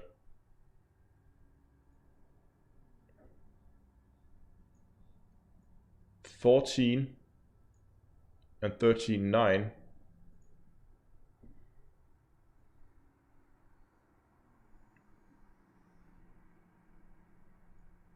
No, so it's better to run with a class 5 monstrate power plant. Is that enough?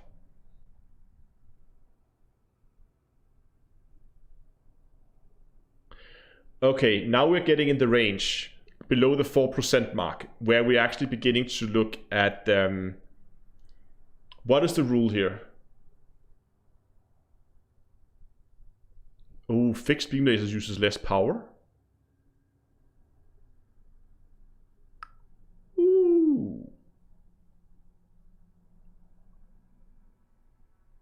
Then it's up to my... even turrets use less power.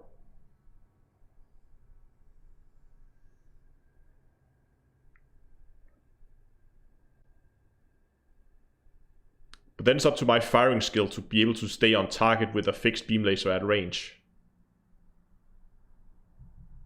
And I'm not sure I'm counting on my flying skills enough for that. Turret with thermal whip. We could actually... You can also lower how much power used by using... Hold on. Does these upgrades actually... No. Flow control experiment on your power distributor.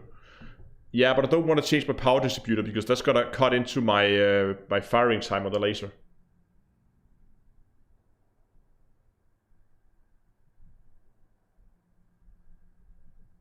Yeah, I agree. I think a fixed beam laser at a distance is not gonna be fun. And I know it's easier to aim at range, but... Okay, you know what? We're gonna try it.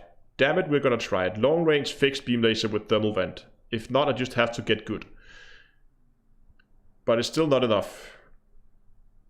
What was the thing with the Guardian thingy? But the problem, yeah, okay. Problem is, would we put a Guardian hybrid power plant in there? That's not gonna work. 5 monstrate was best. Aiming with FA off. And we're not going to fly FA off though. Too much jitter in the turret. Yeah, I think fixed would be better.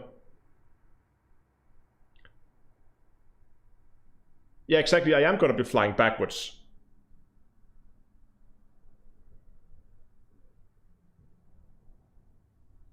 Power distributor. Guardian power distributor. Oh, 4.6%. Almost there. But now we're down to just 4 seconds. So that's no good for that little bit extra power there. So I still want my weapon focused. And okay, is there anywhere here where we could go strip down? Sensors, don't want to do that. Life support is lightweighted. I don't think that has strip down. No, it doesn't. What if we, instead of mass manager, went strip down on the FSD? I mean, we have so much range to give away that it doesn't really matter. We'd strip down, not strip down. It's not strip down. What's the other one called? What's it called? Come on. The flow control for less, but I don't want to do it on any of those. But where do I have flow control?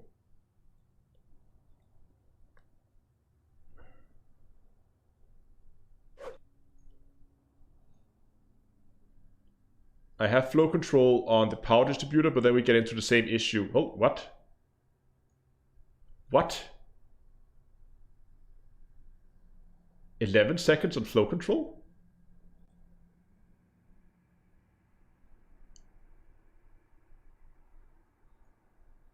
What?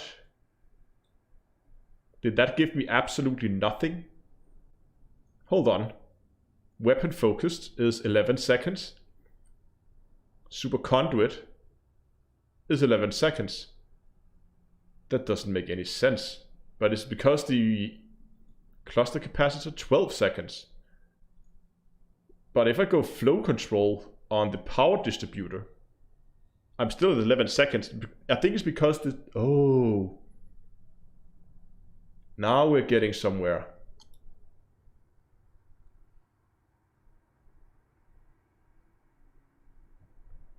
How much are we short here? 13.9.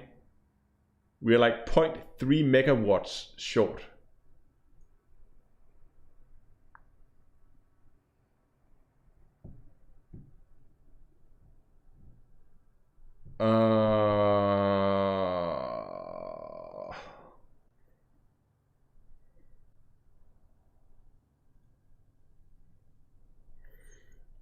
Yeah. It's not enough with derating it though.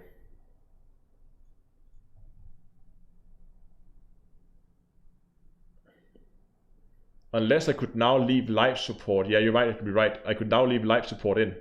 There we go. If I just derate the life support, then I don't have to turn it off. So we can still have oxygen because we've cleared off enough room.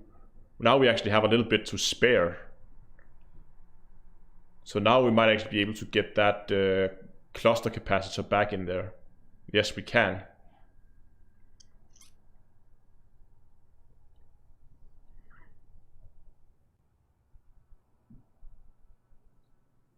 We can actually turn on. Oh, we can turn on all but one heatsink.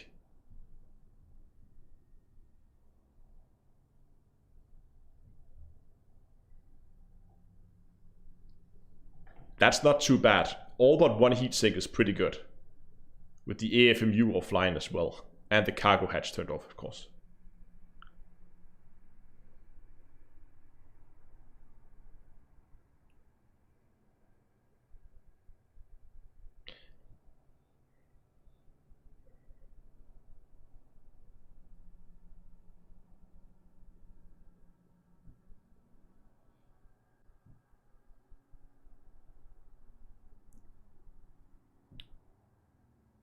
Yeah, if we want all the heat sinks, you're right. We could probably go back to the A-grade life support with lightweight on and then just go on oxygen. So we just put that back in group 2 and now we can put all our heat sinks online at the same time. Look at that. This is beginning. And this is a lot of heat sinks. I mean, we have 12 heat sinks here.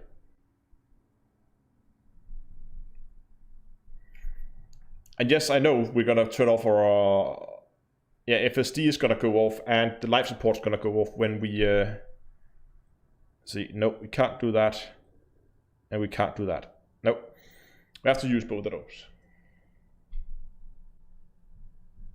Yeah, I'll run out of ammo before I run out of air. I mean, and if I'm running out of air, I just turn silent running off for a second. Like that should replenish my air, and then I could go back on silent running. So it's not really an issue running with the A-rate life support. It's just a convenience, right? So I don't have to... I can synthesize more air. Or I can just turn on the power, just give it a burst of power, fill up the tanks, and then turn it off again.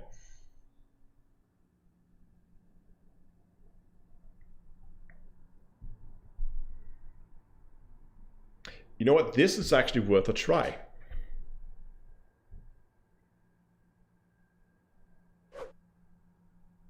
Actually turning it on won't refill it, sadly. Really? Oh, you have to synthesize? I thought it reset when you turn it on. Oh well. Well, okay. Then we synthesize and then we breathe a little bit of iron. That's okay.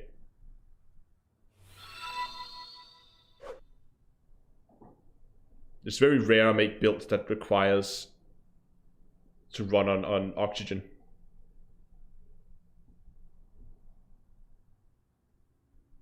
Yeah, but we're not, I mean, if we begin to get critical on air, then it's okay. We just turn it on and run. Better pack a warm suit, fly that fridge. Yeah, you're right. And with this, I'm really counting a lot on this beam laser to be our main source of cooling. And then we have all these heat sinks just in case. Yeah, exactly. And as soon as there's no enemies around, we're just gonna retract the weapons while we look for the next one. And with this, we have like 6 kilometer range. We're just gonna keep flying in reverse. And even in reverse, I mean, we have so much speed in this ship that it's not even funny.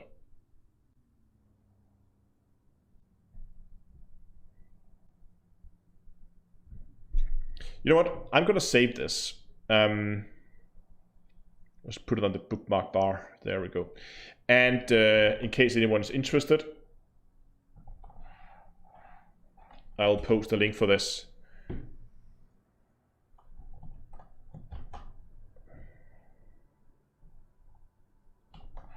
Why is my copy? Sorry, my copy paste cross session copy pasting is broken right now.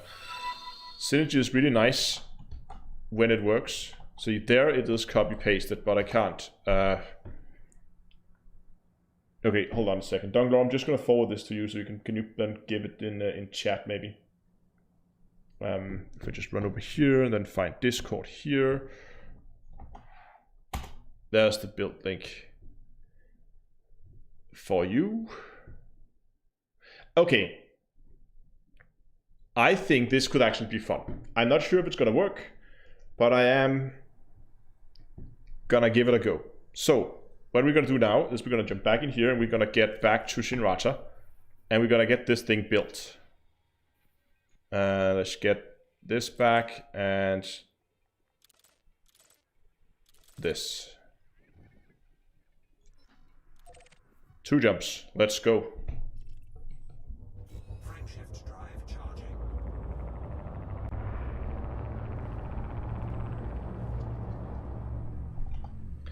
I think this has potential. I think this can manage the heat. Again, and the Diamondback is already amazing at managing heat. The Diamondback Scout build too. The problem I have with the Scout... yeah, I guess we could do something with the 2 small.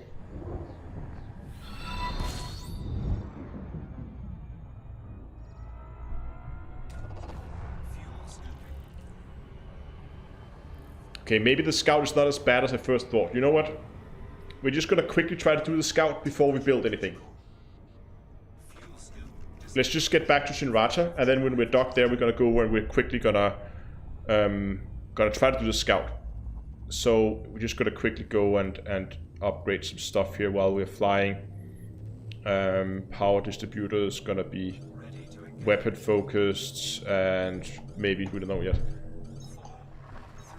Here I want rails, fixed rail guns there, and I want these to be long range and super penetrator, both of those slots.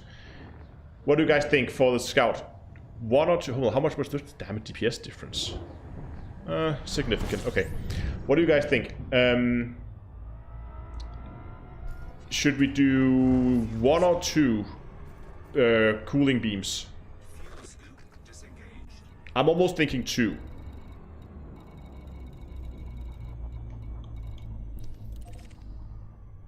One. Someone says 1 cooling beam.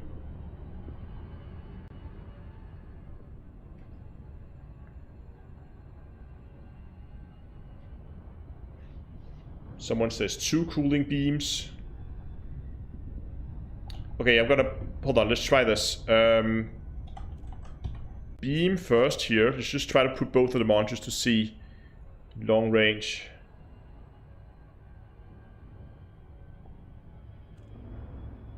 Long range double vent on that one, and a railgun here with long range and super penetrator. So first thing to note is this one is already at 10 seconds, which is pretty good. It's pretty much the same as the other one. With this setup here and power draw.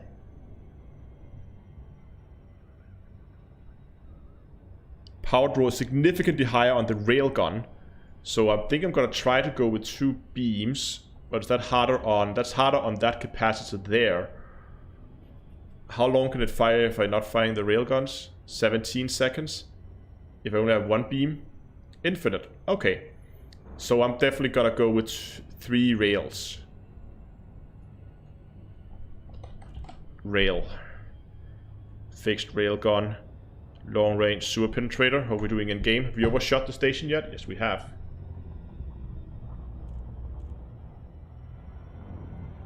Yeah, single beam should be enough, I think.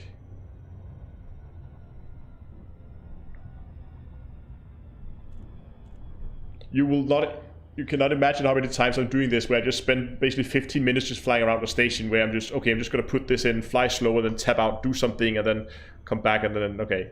Here we're gonna get some heat sinks in there, and the heat sinks are gonna get engineered with ammo capacity, and we're gonna do that. How are we doing for power? Oh, we haven't even engineered the power plant yet, and we're still good. Reactive there with thermal resistant and deep plating. What do we have over here? We had like all hull reinforcement and an AFMU. So here we're gonna put in a B-rated that one, and we're not going to engineer that. We're gonna go hull reinforcement pack there with heavy duty deep plating. Boom, like that, like that. And here we're gonna go hull reinforcement with thermal, no, not thermal. Heavy duty deep plating, boom, boom, boom, upgrade that to a 2D. Heavy duty and deep plating. Armor is still pretty good, around 4,000 across the board. Still with an AFMU. AFMU is gonna be turned off together with the cargo hatch. And we're actually running this just fine, but we're gonna make this thing run cold.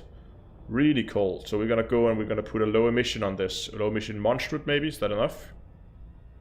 Low emission 5, okay. Low emission 5 thermal spread, that's cold. And we're running at exactly. We haven't engineered anything else though, so let's just go and put some clean drives on here. Oh, can we go thermal spread on the... Oh, did we do that over here? No.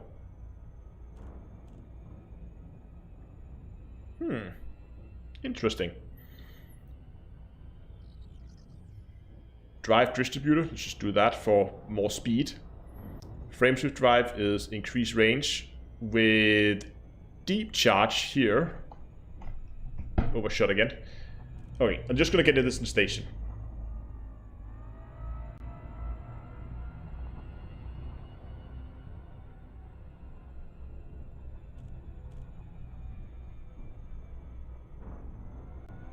Gonna tap it again in a second. It's okay. Life support is currently A-rated. We can almost run this right now. If we do the same thing again with putting that into group 2 together with the life support, then we are flying. And then lightweight the life support even. That's pretty much just copy and pasting that build over.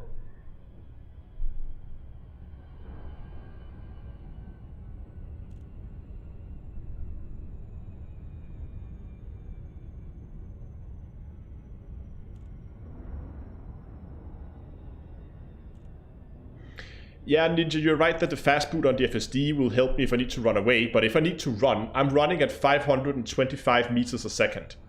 It's okay, they're not gonna catch me. And the Explorer's a little slower at only 427, even that is gonna outrun whatever NPCs are out there. This is gonna outrun things without boosting. So I don't think the fast charge is gonna be necessary. I would rather have the increased jump range that we get. Again, 30, so it's a little shorter, but this is still very, very good for a combat ship. Okay, we're gonna get this thing in the station, then we're gonna go and have a look at the hard stats.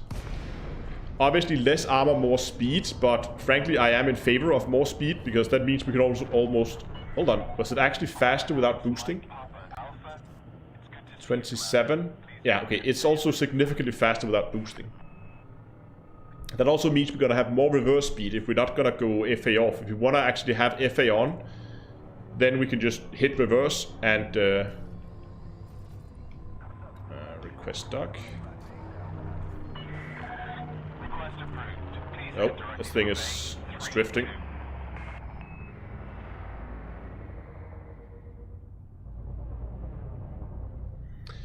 Yeah, we're gonna go and fine tune this now. We're gonna just gonna get this thing instead of constantly flying in circles. We're gonna go and fine tune this. But I'm really looking forward to this. This could potentially be fun.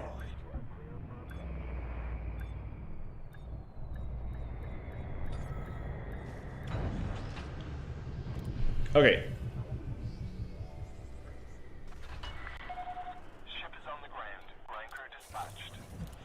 I'm just gonna revert the cucumber back to its original state, so I'm not accidentally undocking with the wrong weapons next time I need it. How is the Whirlpool? I love it. It's wonderful. After I got it dialed in, just as I wanted, it's perfect. Actually fun now. We're doing the office remodeling at the moment, and I had my old X56 like sitting up there on a shelf, and I took it down, and it just felt like it was gonna. It really felt like I was about to rip the whole joystick out of the socket when you use it. It just feels like such a cheap piece of plastic when you compare it to this. It's just you can't even compare. Not a bad word about the X56. I mean, apart from the software, but hardware-wise, it's actually a good stick. It is also significantly cheaper than this.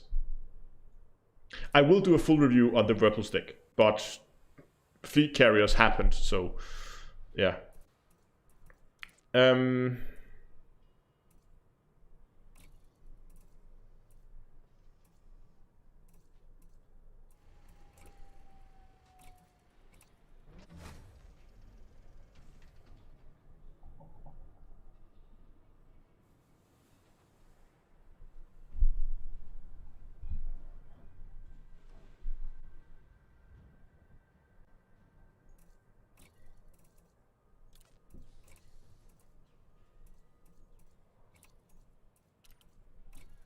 Okay, Cucumber is back.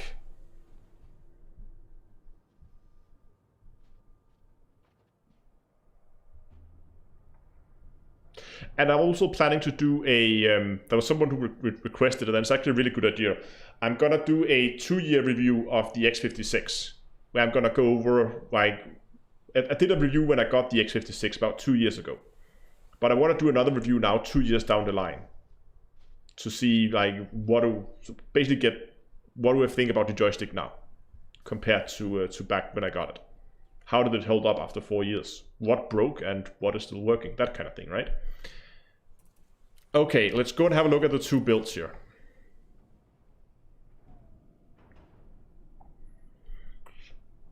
So, in terms of jump range, I'm not really too worried. We're over 30. It's a combat ship. It's fine. Speed definitely goes to the Diamondback Scout. Obviously, hull and armor goes to the Explorer. But again, if we're being shot at, something is already gone horribly, horribly wrong. We can, on both builds, we can run all the heat sinks comfortably. Both situations are running without life support and without the FSD. We're doing the same thing here, running without life support and without FSD. With the, do you even turn off the cargo hatch here? Yeah, the cargo hatch and AFMU is turned off, so we can turn that on if needed. We're running a low emission power plant, so. But what I really wanted to look at is the offensive side. This is the Scout, where we are at 75 DPS. And this is the Explorer, where we are at 86 DPS. 81, sorry, mental math. 81 DPS. So the difference here is 75 versus 81, with the Scout having a slightly, hold on, though, thermal is slightly smaller. Yeah, with having a slightly more kinetic compared to thermal, like slight difference in the distribution between thermal and kinetic, but to be honest, that's just fine.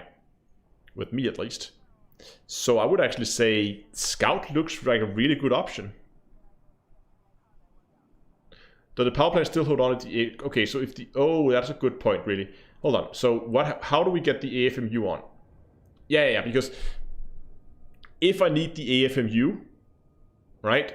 Basically what I do is I just put the AFMU into group 2 as well. Like that. Luke, thanks a lot for the super chat, and you're very welcome. We'll probably, like, in reality, we'll probably do the same thing here, right? We'll put the AFMU into group 2 and keep it on. That just means as soon as you turn off, like, you deploy your weapons, the AFMU goes offline. Same thing with the frameshift drive and life support, and we do put that in there as well. There you go. You can see here that this group here, when not deployed, we have plenty of headroom. And we of course will do the same thing here on the Scout. Just put that in group 2 and put that there. So we can just, when we need the AFMU, we're just going to store our weapons. The AFMU will come online, and then we can go ahead and we can begin to repair whatever we need to repair, right? So I'm actually in favor of the Scout.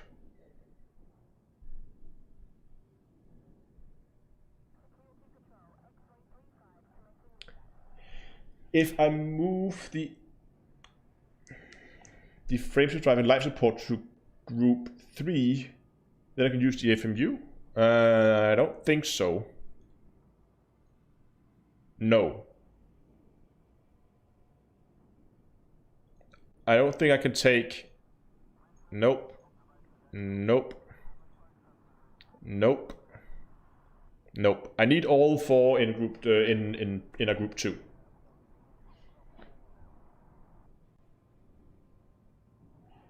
Exactly, Ninja. I don't need my, I mean, I could, this is not, I mean, I'll probably go something like this, right? 4 pips to weapons, 4 pips to engines, like that. Scout does sound better. I've never really found a good use for the Scout, but in this situation. You know what? I'm gonna build this. Put that in the bookmark bar. 4 offensive stats with 4 pips to weapons. But this is already calculated as 4 pips to weapons, I think.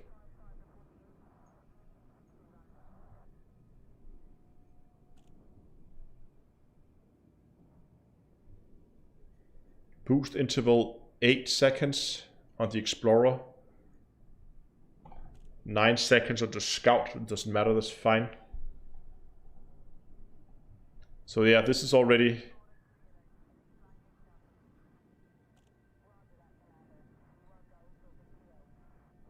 Do it in chat. Okay, this is what we're gonna build. Let's get building, I guess.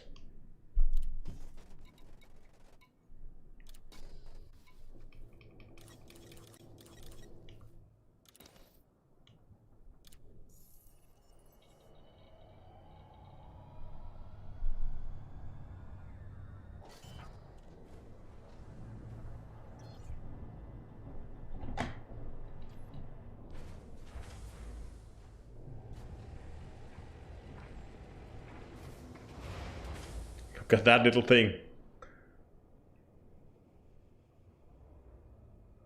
I don't even think I have any paint jobs for this thing. Let's go and check. Oh, I have a midnight black paint job for it. That will do. Weapon detailing, it's gonna be green, and engine detailing is gonna be green, and decals, we're gonna have our... Where is it? There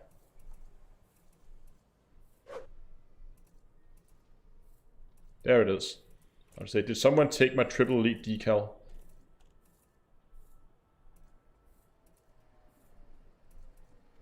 I can never find that when I need it. There it is. Next to the bat. Okay.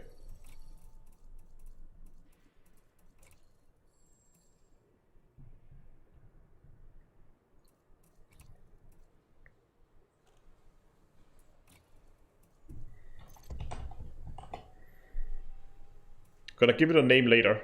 I'm not naming ships before they actually shown that they work. We probably won't... Hold on, what was this? Was this nameplate?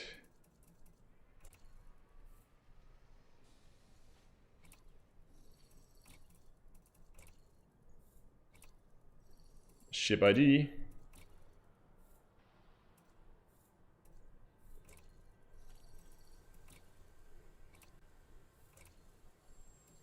There we go.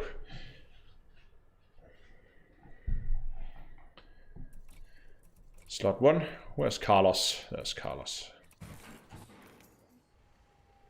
Oh, he's all the way out there on the side. Okay. So I also tried out these new holographic things, but I'm not sure how big of a fan I am of them.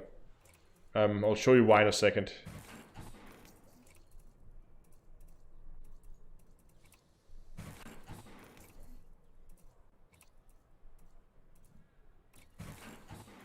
Look at this. That is quite annoying when you're in the station and you can't read the. I mean, it shines through, that's for sure. So if I were to use these, I probably wouldn't be using the globe in the middle.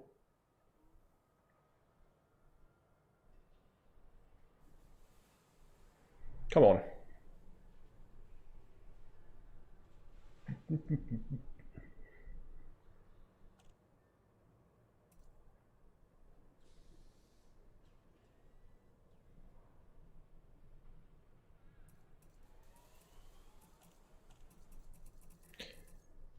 Then we should put this in and use an E here.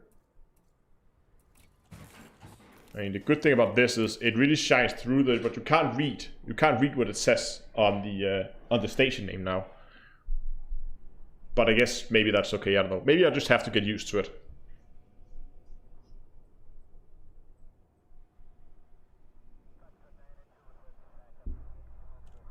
I don't know. Let's get building instead of playing around with decals. So, you know what we should do first? We should go and salvage.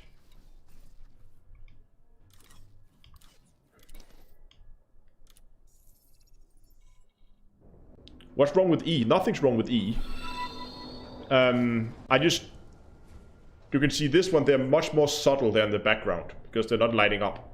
And here I'm actually using the E, but I begin to use the globe because it's down to earth and then have the globe, which it's kind of fun, right? But I don't know. Thanks for all the follows on Twitch. We have Pops Place, who is apparently raiding over on Twitch. Hello, everybody. So let's see what we can salvage from this ship here. This was the last attempt at a sniper build that was not successful at all, but we might have some railguns we can use. Right? Railguns? Oh, we need class 1s. Of course we do. Of course we do. But I'm just going to store some weapons on this one that we don't need. Transfer, store.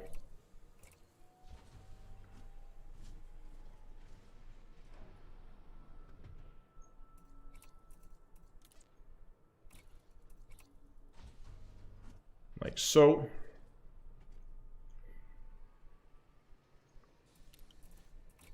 Oh, I actually have some shield boosters in here. Looks like they are going to go into storage.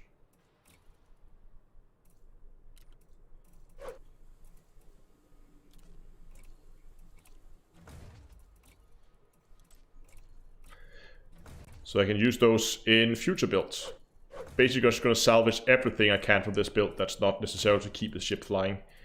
Core internals. What is this engineered with? This is an overcharged thermal spread power plant.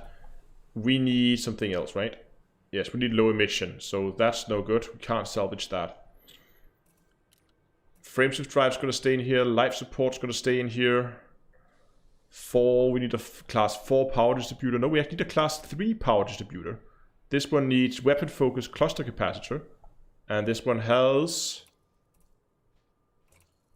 weapon focus super conduit. Okay, we can change that. I'm gonna salvage this. Transfer. Store. Sensors size 2 is... Ooh, I actually forgot to upgrade the sensors on this one. Uh-oh, I don't hope that's going to be an issue. Please. God damn it.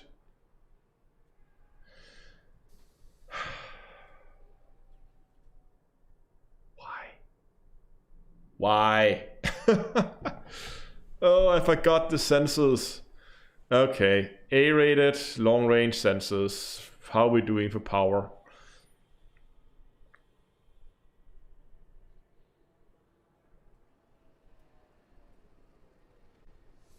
God. Don't you want long range to snipe? Yeah, I do want long range to snipe. Okay.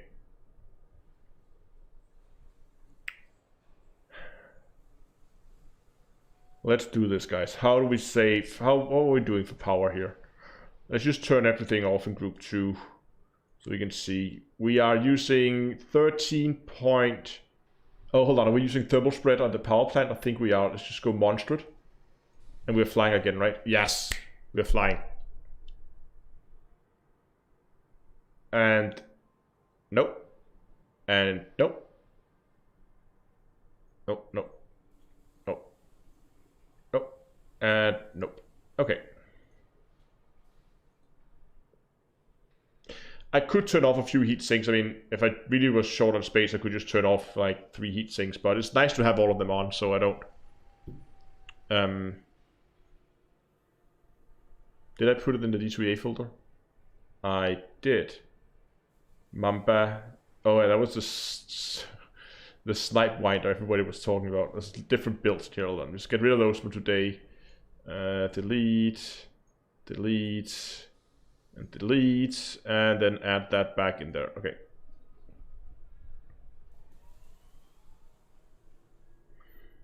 This build is okay. Now we are back. We are running simply by going monsters in the power plant. It's either it's 0.13 or it's 0.14. That's the difference. I don't think it can even be measured in a resting heat.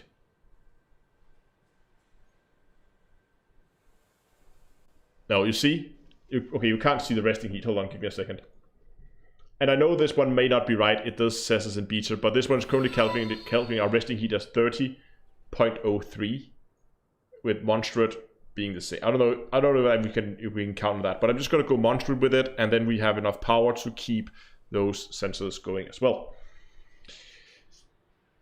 Okay, back to the other side of the screen, and let's get building. But what was the conclusion here? Oh yeah, we needed A-rated sensors for long range, so we're not going to cannibalize these. Core internals, we have some shields, some fused guardian shield reinforcement packs. None of that is needed here. That's pretty much it. Let's get back to the other ship. Yeah, I might, we can maybe take, when the build is ready, we can go and check it out on the Elite Dangerous Shipyard, just for the heat numbers. Yeah, resting heat's probably going to be a lot lower than what's calculated there. Also, I really like the field of view you get here. Only obstructed by, well, very little, to be honest. How is the... Okay. It's not ASP levels, but it does have decent looks out the side. And exposed wires, like if it was an Anaconda. Okay, let's get building. First, let's get rid of the stock lasers.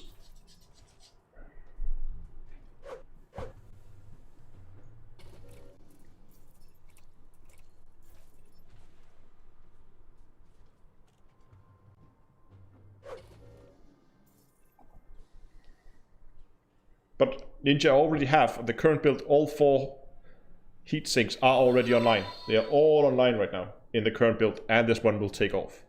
So we should be good. Okay, let me see where are these hard points actually located. Okay, so 2 on the side of the cockpit and 2 on the side of the ships. Fair enough. We ended up with going with fixed, I believe.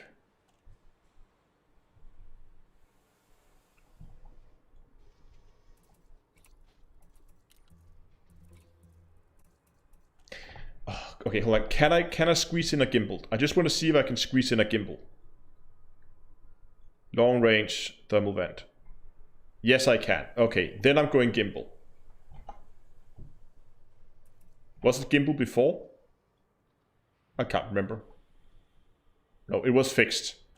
We're going to swap it out for a gimbal. Okay. So, just going to check if I, by any chance, have a efficient regeneration, efficient thermal vent. No. Okay, I only have efficient thermal vent and efficient regeneration sequence. So, buy a new one.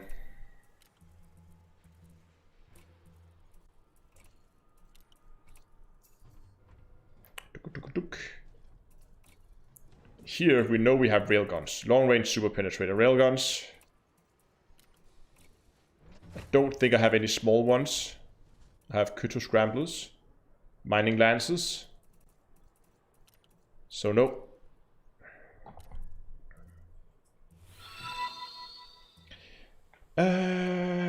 Railguns.